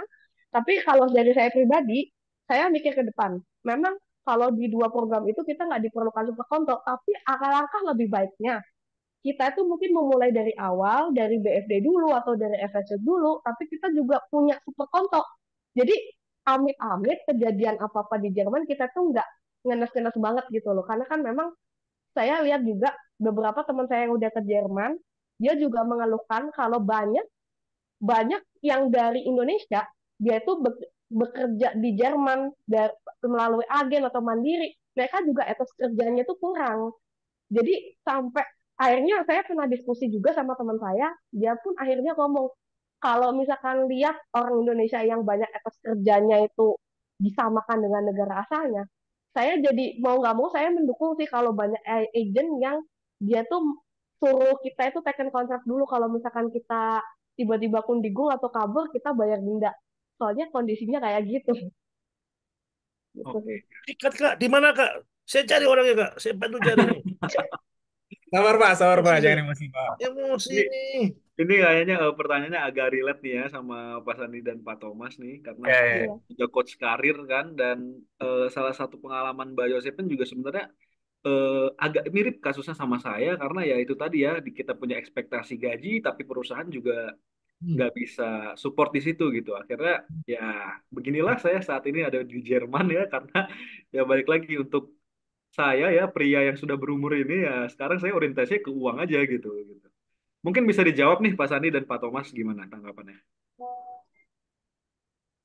Gue keburu emosi sih tadi. Pertanyaannya apa tadi? Enggak. Jadi emosi ya Pak. kalau ngomong etos kerja ya beda-beda sih ya. Maksudnya ya ya Pak di antara hitam ada putih lah ya. Jadi ada orang yang baik, ada orang yang nggak baik juga gitu. Maksudnya ada yang rajin, ada yang enggak gitu ya. Maksudnya ya memang mungkin Mbak Yos ini ketemunya pas ya ini pil pahit tadi nih. Aduh, kena pil gina ini. Ketemu orang-orang yang dari luar negeri yang nggak bisa kerja tapi apa namanya dapat tempat yang lebih gitu ya, dapat porsi yang lebih gitu. Ya inilah bedanya. Maksudnya kadang-kadang culture kita ini membuat kita nggak enakan untuk ngomong. Ini pribadi saya ya, pribadi saya. Kadang-kadang saya mau ngomong, kok nggak adil ya? Ah nggak enak lah, nggak usah aja, nggak usah ngomong. Tapi kalau di Jerman, di Singapura, kita hajar aja. Mau ngomong sama bos, nggak apa-apa. Mau ribut sama bos, nggak apa-apa. Tapi profesional, menurut saya. Kayak misalnya nih, saya ada kolega orang Singapura gitu ya, bos saya orang Belanda, ya saya bilang beban saya lebih banyak. Dan itu ide saya gitu, kayak gitu-gitu. Nah, bos yang lebih open minded mungkin bisa mau terima, mau dengar gitu ya. Tapi kalau yang yang yang kura-kura gitu ya, yang dalam tempurung ya, ya nggak bisa. Saya kasih bayar ini aja, orang luar negeri aja. Saya lebih percaya. Ya, balik lagi, gimana kita bereaksi sama sebuah masalah sih itu aja sih sebetulnya sih. Dengan begitu, apa sih tanggapan kita gimana? Kita mesti ngapain? Kalau menurut saya ya, maksudnya banyak macamnya. Misalnya, oh, saya tunjukin kerja saya yang lebih baik dengan result, bukan dengan berantem. Misalnya, kan saya nggak tahu Mbak Yos di mana dulu kan? Di mana sih Mbak? Boleh kasih tahu nggak? Jangan dong, jangan sebut nama lah. Rahasia ya, Ya, masih rahasia ya. Jangan-jangan kayak bukan company saya enggak kan sih ya. aku udah gak bukan itu pokoknya di perusahaan gede itu nggak tahu ya aku tuh di di Indonesia tuh banyak banget nggak tahu mungkin karena udah nggak jodoh lagi kali ya kerja di sini jadi di tempat yang perusahaan gede itu interview ada aja terakhir itu malah perusahaan multinasional Malaysia tapi dia berani kasih gajinya tuh malah deket-deket UMR padahal dengan maksudnya ya kayak gitu nggak sesuai jadi pas nego gaji saya kasih slip gaji saya yang lama kan langsung di ghosting sama HRD Hmm, langsung di ghosting ya kan kita udah setengah mati kan maksudnya ya kita tahu cari kerjaan itu susah sebenarnya tuh bukan susah sih di Indonesia tapi kita mencari pekerjaan yang benar-benar cocok kan namanya orang kerja kan kayak ijab kabul ya antara ya. perusahaan dan pekerja ya jadi harus benar-benar balance nih jadi kalau misalkan ternyata kan banyak juga tempat kerja yang dia itu butuh pekerja tapi mereka tuh terlalu sungkan untuk budget jadi ya udahlah ala kadarnya. Itu kan juga dari pekerja itu juga kan susah. Bahkan aku tuh kemarin sempat aku apply aja kan, apply dari LinkedIn, apply dari Jobstreet, tapi secara maksudnya dengan pekerjaan misalkan kayak personal assistant gitu ya. Memang kelihatannya personal assistant. Tapi kan sebenarnya personal assistant itu juga dia tuh dituntut menjaga rahasia bos juga kan karena personal kan. Tapi untuk standar gaji meskipun udah digaungkan minimal UMR, ada juga di Jakarta. Dia tuh berani gajinya tuh malah 2,5 sampai 3,5. Itu kan udah tahan gaji pula, tahan gaji, tahan ijazah. Aku tuh pas apply kan, kalau di LinkedIn kan nggak ada ekspektasinya kan, tapi setelah ditawarin begitu, setelah di offering ya, saya karena malas menjelekkan, jadi mohon maaf Bu, ini saya kasih slip gaji saya terakhir 3 bulan. Jadi biar tahu sendiri gimana kan gitu loh. Pas banget loh, ini Soalnya Pak Sandi lagi nyari loh ini, PA ini. Kalau Pak Sandi gimana nih tanggapannya, coba boleh? Saya pernah di em, posisi employee dan pernah saya jadi posisi employer juga. Menurut saya memang memang mencari pekerjaan dan mencari karyawan itu jodoh-jodohan. Ya. Bisa dimengerti juga kenapa Mbak, di Indonesia lulusan luar negeri lebih di prefer ya dalam tanda kutip. Karena peminatnya banyak banget. Nah, kalau kamu di posisi yang posisi HR, salah satu cara paling gampang memfilter, ya kalau di Excel, kalau punya row banyak banget, kita pakai filter di atas. Filter yang paling mudah untuk itu adalah dengan misalnya lulusan luar negeri. Tapi jangan salah juga ya Mbak, lulusan luar negeri itu kan juga banyak banget sekarang. Lulusan ya, luar negeri dari banyak negara dan banyak kampus. Kampus pun juga ada yang kampus ngetop, ada kampus yang biasa aja, ada kampus yang abal-abal juga ada. Nah, buat yang di Indonesia untuk harus compete dengan para yang lulusan luar, sebenarnya nggak perlu terlalu khawatir juga. Mereka perusahaan yang baik, ya biarpun mungkin dia di awal dia akan ngambil lulusan luar negeri, akan bisa kelihatan kok mana yang akhirnya bisa kerja sama mana yang akhirnya nggak bisa kerja, mana yang cuma nge-choice doang, yang cuma bacotnya gede, mana yang benar-benar bisa bring value to the company. Perusahaan yang baik adalah perusahaan yang bisa menilai. Dan kalau memang Mbak Yosefin kemudian masuk di perusahaan yang tadi, yang nggak bisa meng-compare karya, meng-appreciate karyawan yang baik, berarti perusahaannya bukan perusahaan yang tepat. As simple as that sih. Oke, kalau gitu. Ya, semoga menjawab ya, Mbak Yosefin. Ya, saya sih dukung ya keputusannya untuk lanjut ke Jerman, ditunggu di Jerman. Emang di mana sih sekarang? Udah di Jerman kali ya? Ayo satu. nggak. Sekarang aku di Jakarta. Ini kan sebenarnya aku mesti tes bute lagi kan, soalnya udah itulah udah masa berlakunya expired lah. Itu nanti aku Maret sih, tanggal 6 kan ujian di bute Jakarta. Ya, rencana aku sebenarnya ngincer studium, dual studium aku ngincer. Cuma kan sebenarnya kalau misalkan kita langsung belajar C1 dari Indonesia juga kurang efektif. Jadi aku mikir lulus dulu dari Gute, aku mau daftar BSD dulu. Jadi 1 tahun di situ nanti let's see, 1 tahun aku bisa ngejar nggak sampai C1. Nanti kalau udah memang C1 ya aku dual studium karena aku pikir aku mau ke Jerman itu nggak mau cuma aku kerja aja jadi Azubi aja, tapi aku pengen yang bener-bener aku dapat ilmunya. Ya memang Ausbildung juga dapat ilmu, cuma kalau dual studium kan jenjangnya tuh lebih gede, pilihannya lebih besar. Terus juga nantinya ya nanti dibilang bisa pulang ke Indonesia, bisa bisa membangun juga lah, tapi ya nanti let's see lah, itu kan masih itu Ayo dong, planku bangun ya. Cuma kan Indonesia nanti dong. iya, Iya. Kak, ya memang harus bangun. Cuma kan kita lihat sih gimana kan ini juga aku belajar belajar B1 AIS dulu terus B2 ya sambil baca-baca dikit ya sambil latih-latih. Cuma kan ya ya kita harus punya plan lah. Jadi kalau misalkan yang ini nggak berhasil kita masih punya yang lainnya, masih works yang lainnya. Ya. Saya juga lagi belajar ini. Bahkan Pak Sandi dan Oh, Pak Sandi juga masih belajar ya, masih terus. Satu dong. Oke, makasih Pak Yosefin feedback dan masukan-masukannya dari Pak Sandi dan Pak Thomas. Semoga bisa jadi jawaban buat Mbak Yosefin biar lebih Semangat, pasti Mbak. nih. Semoga dapat yang terbaik. Ya, amin. semangat Mbak Yosefin. Oke, lanjut pertanyaan berikutnya nih dari Mas atau Mbak nih. Mas atau Mbak Kris, silahkan mungkin boleh di open mic aja. Aduh. Ya, halo. Apakah terdengar suara saya? Ya, Halo, terdengar. Halo. Mas. Ya, ya. Terima kasih sebelumnya atas kesempatannya dan juga sharingnya dari narasumber. Saya punya pertanyaan ke dua narasumber, ke Pak Farni dan Pak Thomas Jo, atau mungkin terlebih ke Pak Thomas yang adalah coach karir ya, karena terkait dengan karir gitu. Nah, Baik. saya saat ini berada di Munchen. saya sedang kuliah master di TU München. Mungkin latar belakang sedikit, saya sebelumnya sudah pernah bekerja di Indonesia selama 4 tahun. Terus COVID segala macam, saya memutuskan untuk ambil S2 di Jerman. Dan sebenarnya saya ingin berkarir selanjutnya di Jerman sih, gitu. Itu salah satu alasannya. Nah, pertanyaan saya adalah saat ini saya kuliah sambil bekerja work student gitu.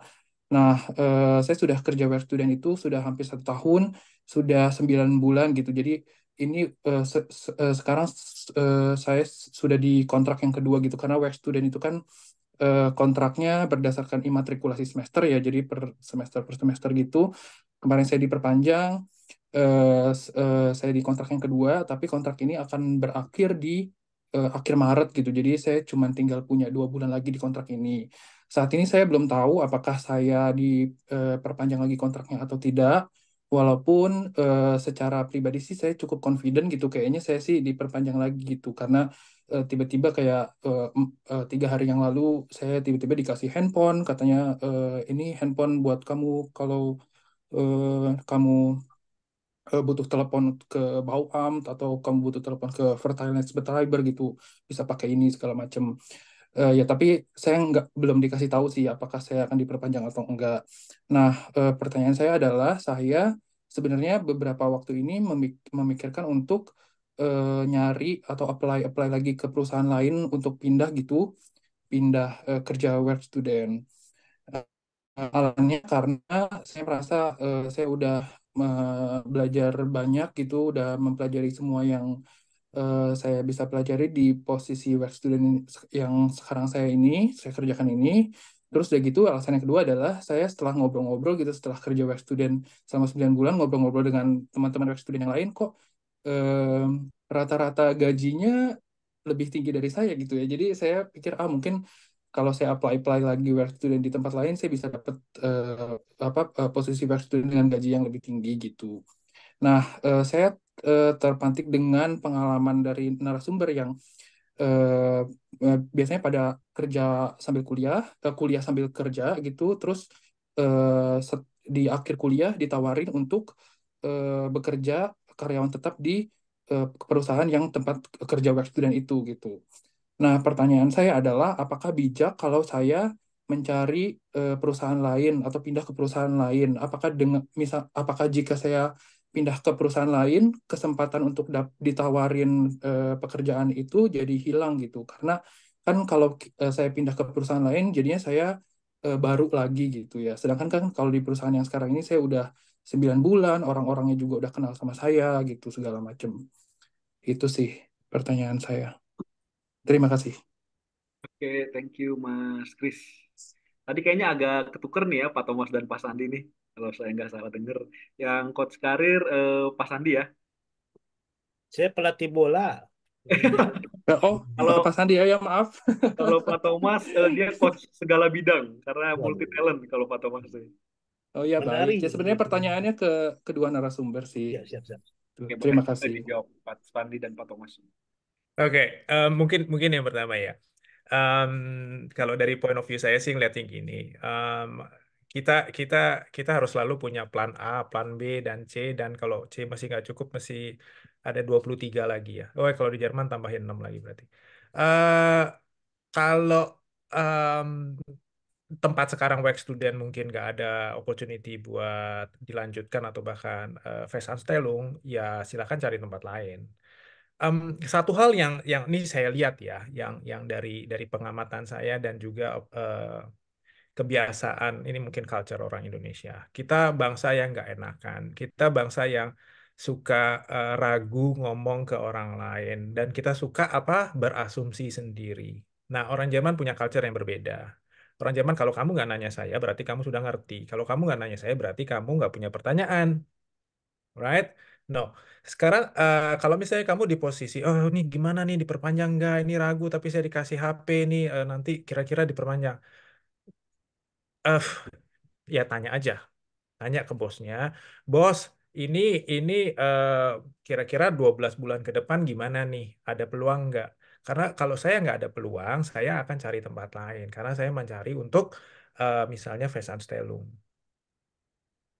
So, sangat konkret sih mestinya. Jadi nanya aja nggak apa-apa ya, Pak? Wah, bukan Nggak nggak apa-apa apa-apa. lagi, harus tanya Nggak apa-apa. kamu. Aduh. Gini Iya, nah itu iya, dari iya. memang culture kita emang agak beda ya, tapi memang mereka sudah bisa biasa menerima itu gitu loh. Kalau kamu nggak nanya ya dianggap cukup. Ah, gaji segitu cukup nih, diam-diam aja nih Om Kris nih. Loh, kok yang lain bisa dapat lebih? Nah, kan dia bisa ngomong, kan bisa ngomong juga dong. Kamu punya hak yang sama. Es gibt keine dumme Frage, es gibt nur dumme Iya, Antworten. Iya, benar. betul sih. Sebenarnya eh, yang saya pikir kenapa saya belum nanya itu, saya pengennya saya udah dapat dulu kerjaan di tempat lain, sehingga ketika saya nanya, saya lebih Ah, punya stand gitu. itu kamu nanti burning the bridge model kayak gitu atau bakar Oh, jembatan. oke. Lebih baik kamu karena kecuali kamu memang nggak nyaman di sana ya, kecuali kamu memang nggak udahlah, ditawarin pun juga gua nggak mau. Kalau memang kamu merasa tempatnya nyaman, bosnya oke, terus perspektifnya masih ada, komunikasiin. Karena kalau kamu ngelakuin Hmm. yang tadi kayak kamu bilang, kamu langsung bos nih gue udah dapet teman lain, dia karena akan selalu bilang, loh kenapa kamu selama ini nggak pernah bilang apa-apa ke saya? Saya pikir kamu Hmm. happy-happy aja. Saya pikir kamu oke-oke aja. Kamu nggak pernah cerita, nggak pernah nanya. Dan dari situ hubungannya jadi tentu aja berubah ya. Respeknya udah berkurang. Nah, mumpung sekarang kamu belum belum sampai ke tahap itu, mulai dengan pembicaraan tadi. Kita pengen pengen ngomong bos, tentang masa depan gimana, ya kan?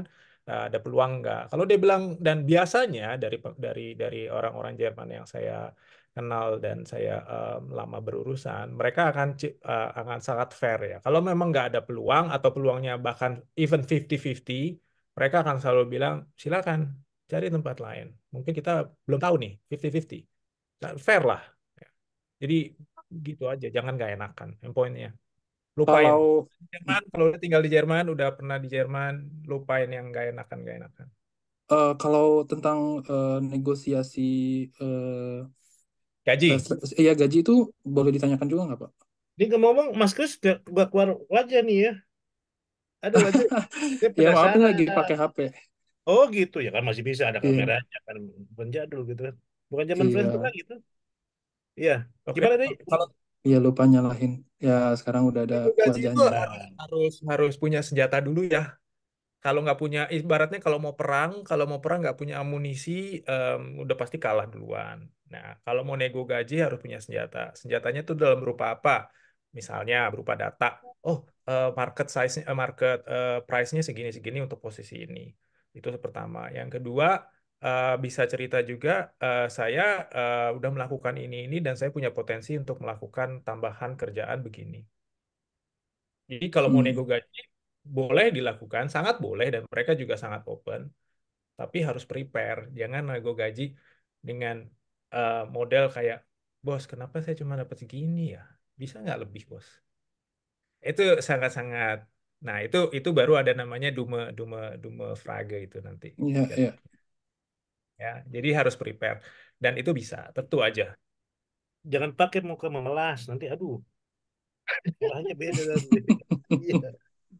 Udah pokoknya harus yakin, udah ngapain diem-diem aja. Dan orang Indonesia biasanya lebih rajin-rajin dibanding sama yang lain. Pinter belum tentu lebih pintar tapi pasti lebih rajin. Biasa Nah, aja. yang rajinnya ada yang pernah kerja 2 shift ya dulu ya, Itu makanan ya, sampai penting malam lah. ya. Oh, Salah. Zaman zaman susah dulu kan. Iya. oke. Jadi Iya. iya Mas Kris, jangan jangan malu lah. Kamu udah di Jerman lagi. Ngapain? Ngapain malu? Iya, iya. Baik, terima kasih atas masukannya kepada Semoga narasumber. sukses ya, Chris ya. Ya, Semangat ya, terima jangan kasih. jangan malu-malu. Malu-malu bukan Indonesia namanya.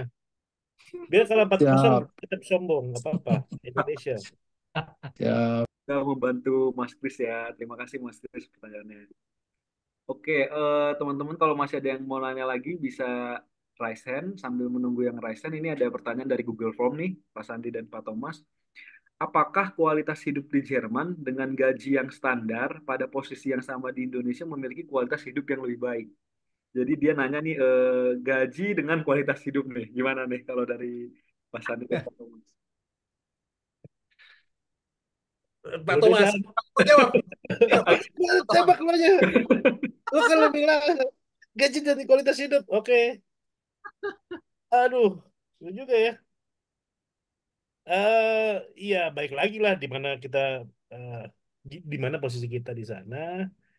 Di terus juga kan lifestyle juga kan beda-beda ya. Maksudnya di kota juga beda-beda gitu ya. Maksudnya eh, hitungan cukup dan tidak cukup kan mungkin setiap orang beda-beda ya. Kayak misalnya, oh, saya mesti party setiap hari.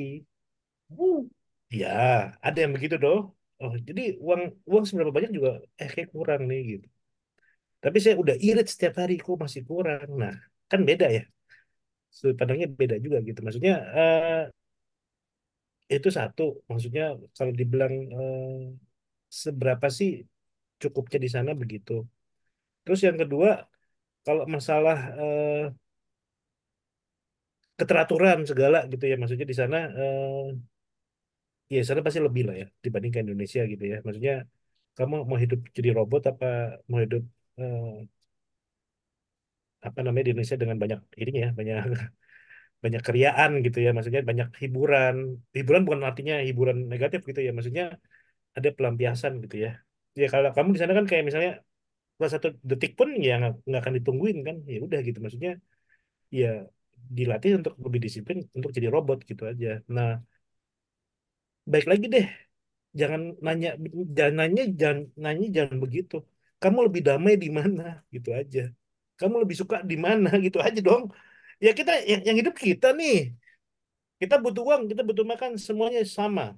Tapi kalau misalnya, oh saya lebih damai di sana dengan semua keteraturan, ya tinggallah di sana dan carilah peluang yang lebih besar.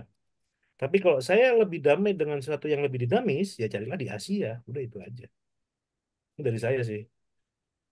Gimana Pak Oke, Sandi? nggak ada tambahan. Hemat is Habis gimana dong? Ah, Pertanyaan ya, kan agak menjebak. Gimana sih? Saya juga betul betul. bingung gitu. Pada intinya memang sebenarnya pengertian kualitas hidup ini ya tiap orang beda-beda ya Pak Sandi dan Beda-beda, Pak Thomas beda-beda. ya. Tarafnya beda-beda. Orientasinya mau seperti apa gitu ya. Iya, Tapi iya, iya. mungkin kalau misalnya dia ini kan dia ada bahas sedikit tentang gaji ya. Saya pikir ya kalau kita perbandingannya secara dari uang saja ya tentu lebih jelas di Jerman ya teman-teman gitu. Tapi nggak sekarang bisa pertimbangan lainnya gitu ya nggak bisa dipungkiri memang ya lebih jelas di Jerman gitu. Kita kalau mau hitung-hitungan secara pemasukan dan pengeluaran. Tapi sekarang faktor-faktor lainnya ini apa gitu yang menentukan eh, Iya.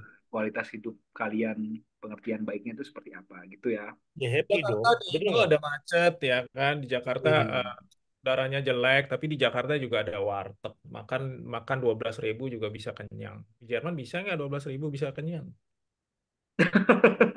Ya tentu tidak bisa gitu ya teman-teman. Oke.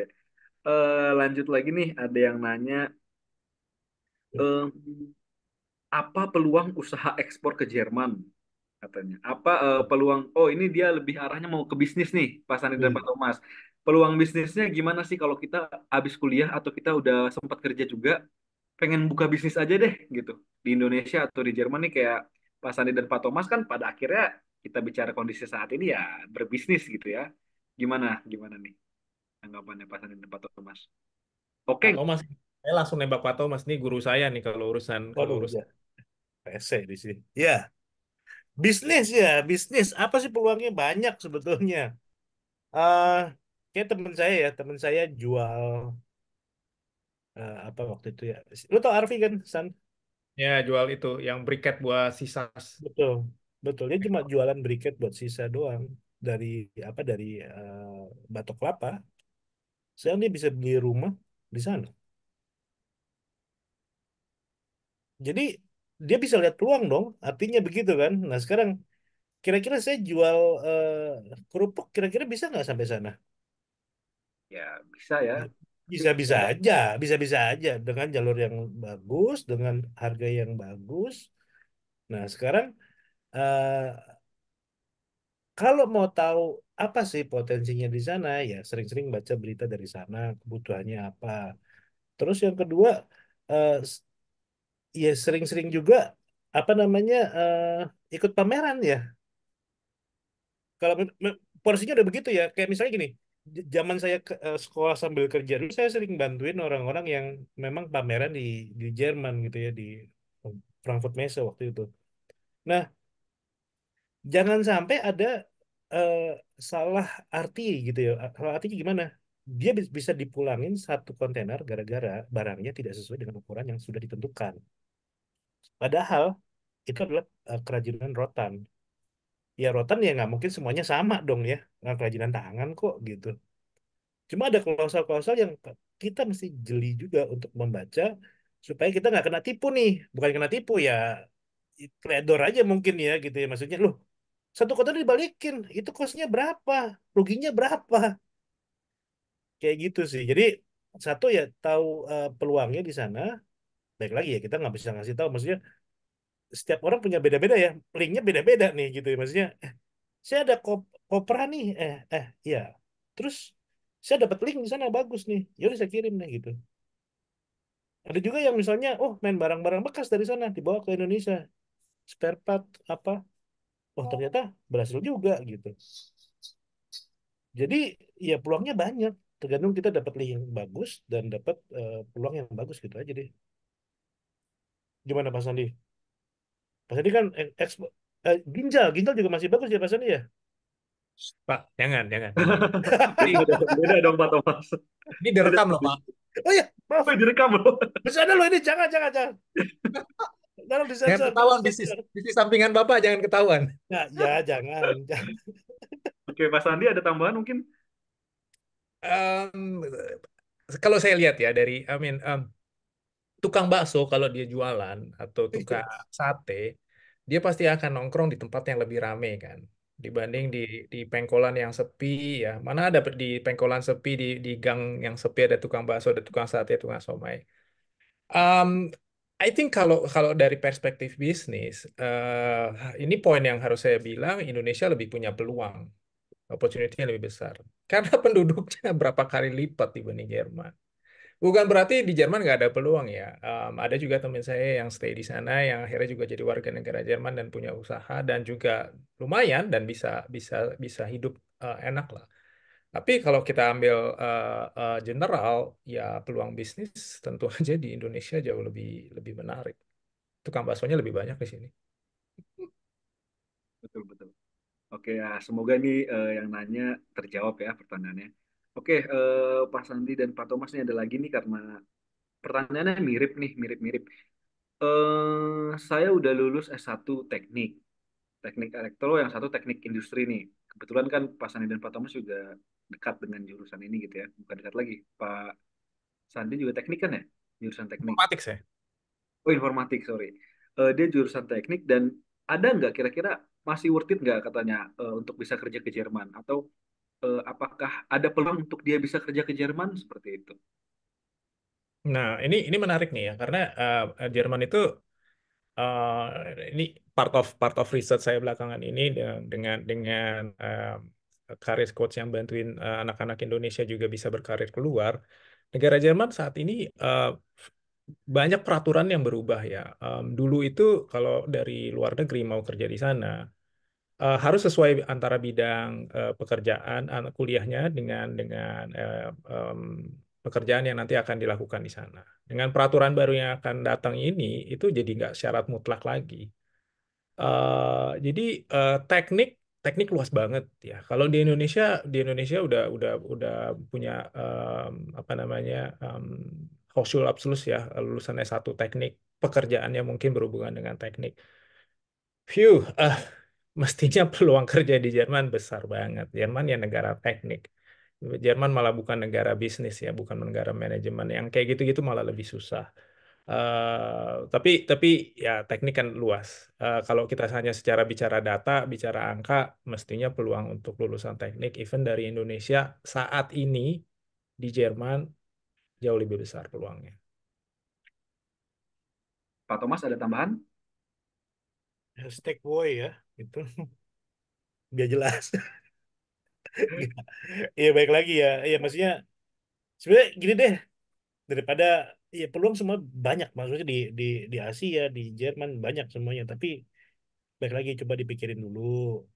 nih para yang nanya nih maunya apa sih ke depan tuh maunya ngapain? Bikin strateginya buat hidup gitu maksud saya.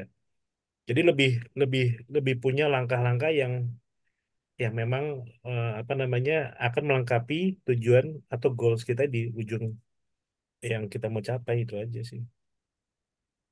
Oke, siap. Thank you banget nih jawabannya Pak Thomas dan Pak Santi. Ini ada mungkin ini banyak banget sebenarnya pertanyaannya, tapi waktu kita terbatas ya. Oke. Ini mungkin pertanyaan ya terakhir nih. Nanti mungkin teman-teman yang belum terjawab pertanyaannya em, bisa follow PPI Jerman karena kita ngadain Q&A buat ngebantu pertanyaan dari teman-teman juga. Oke, ini Pak Sandi dan Pak Thomas. Untuk di Jerman atau di Indonesia nih, untuk di keduanya, apakah ada perbedaan seperti itu untuk lulusan bachelor dan master?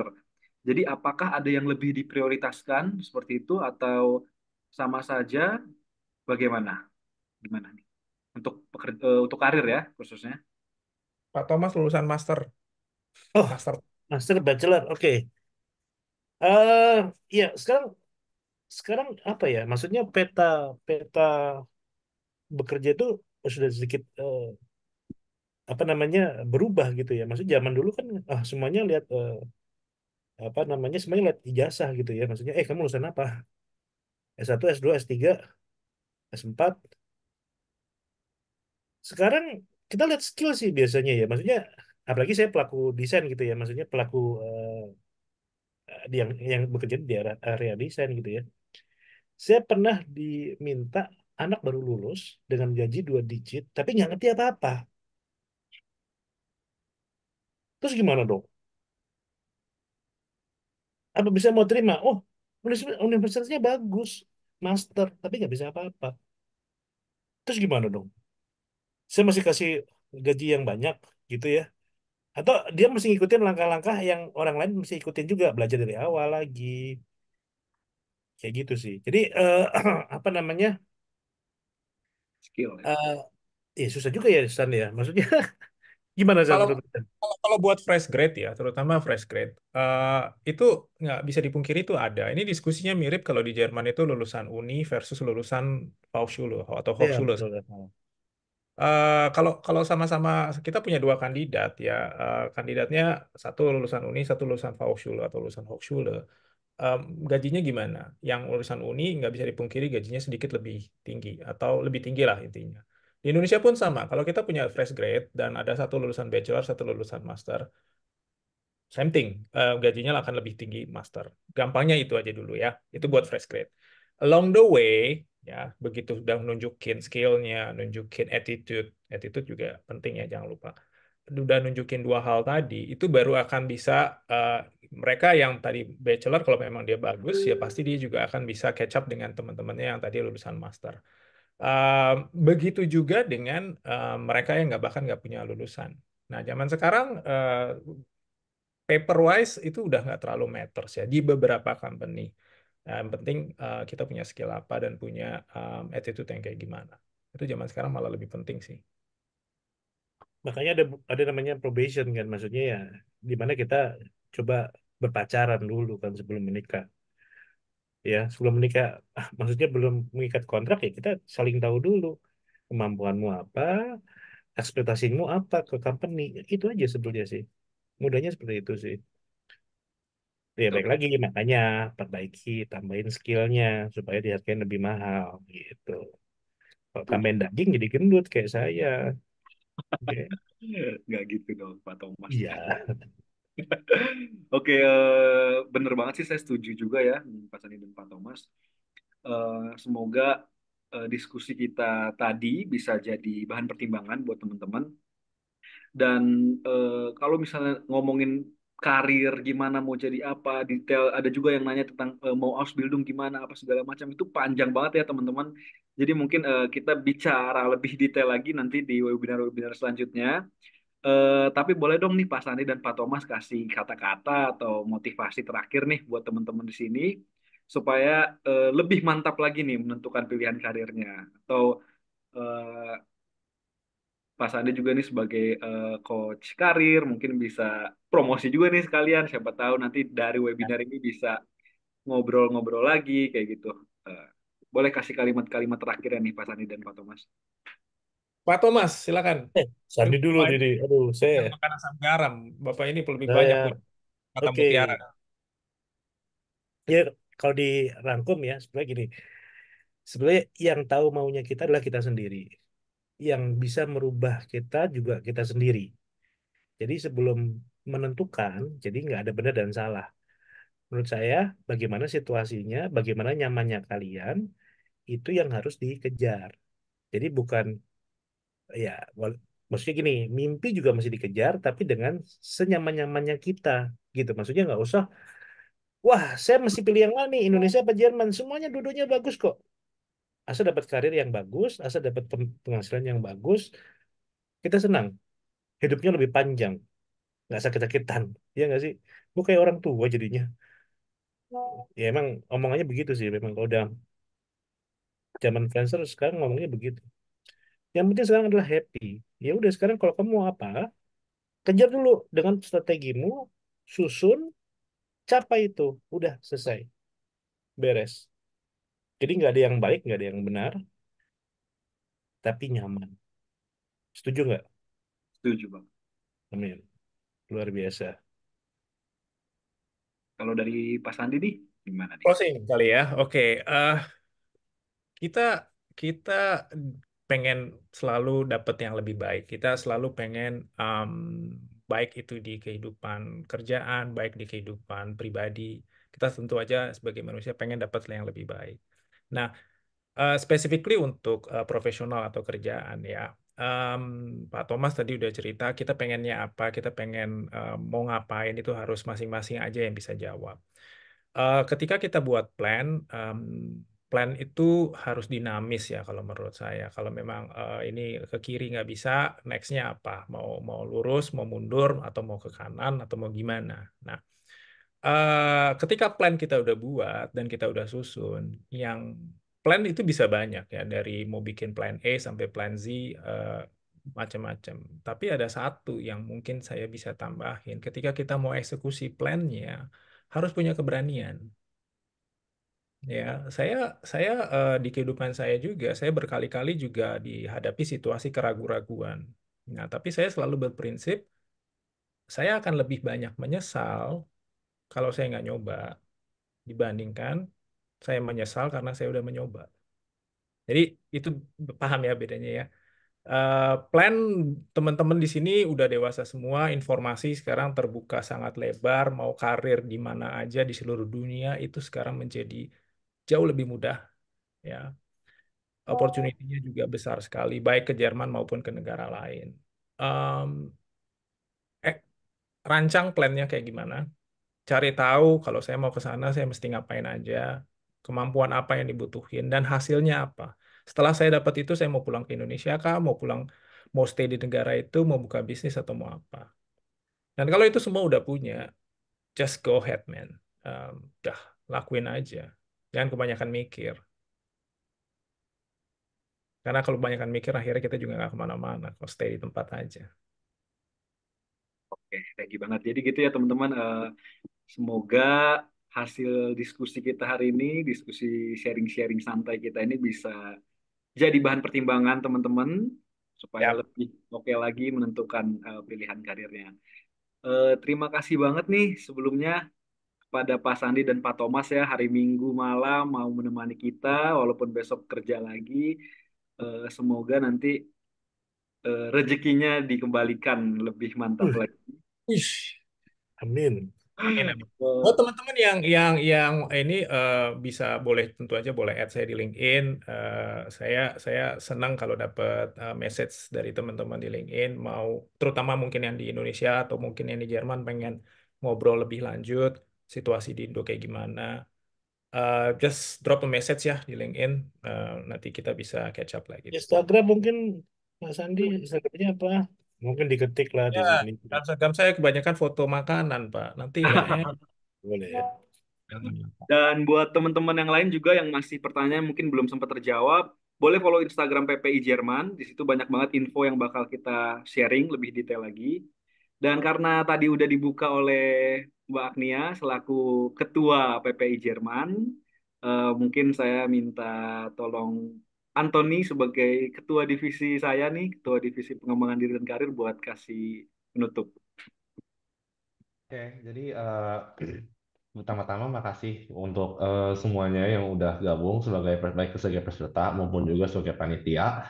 Dan memang kesimpulannya mungkin jawabannya antara mau pulang ke Indonesia atau pulang ke Jerman itu kembali ke pilihan masing-masing ya, karena itu tergantung circumstance-nya apa yang terjadi sekarang dan bagaimana pandangan kita untuk beberapa tahun ke depan. Tapi mudah-mudahan dengan adanya webinar ini bisa membantu kalian sedikit untuk kayak melihat pertimbangan lebih jauh dari mungkin dari sisi yang kita belum pernah sempat lihat atau belum pernah sempat pertimbangkan. Jadi terima kasih buat Kak Thomas dan Kak Sandi yang udah bawain diskusi ini selama 2 jam ini dan lumayan seru dan sekali lagi makasih buat yang udah gabung. Semoga bermanfaat dan mudah-mudahan kita bisa ketemu di lain kesempatan dan kalau emang mau ke Jerman ya sampai ketemu di Jerman dan ya kalau yang memang memilih untuk pulang ke Indonesia ataupun dimanapun kalian berada di dunia, semoga sukses untuk ke depannya. Terima kasih. Mbak Nia ada tambahan mungkin? Iya, aku cuma mau nambahin aja. Pokoknya terima kasih banyak untuk Pak Sandi, Pak Thomas.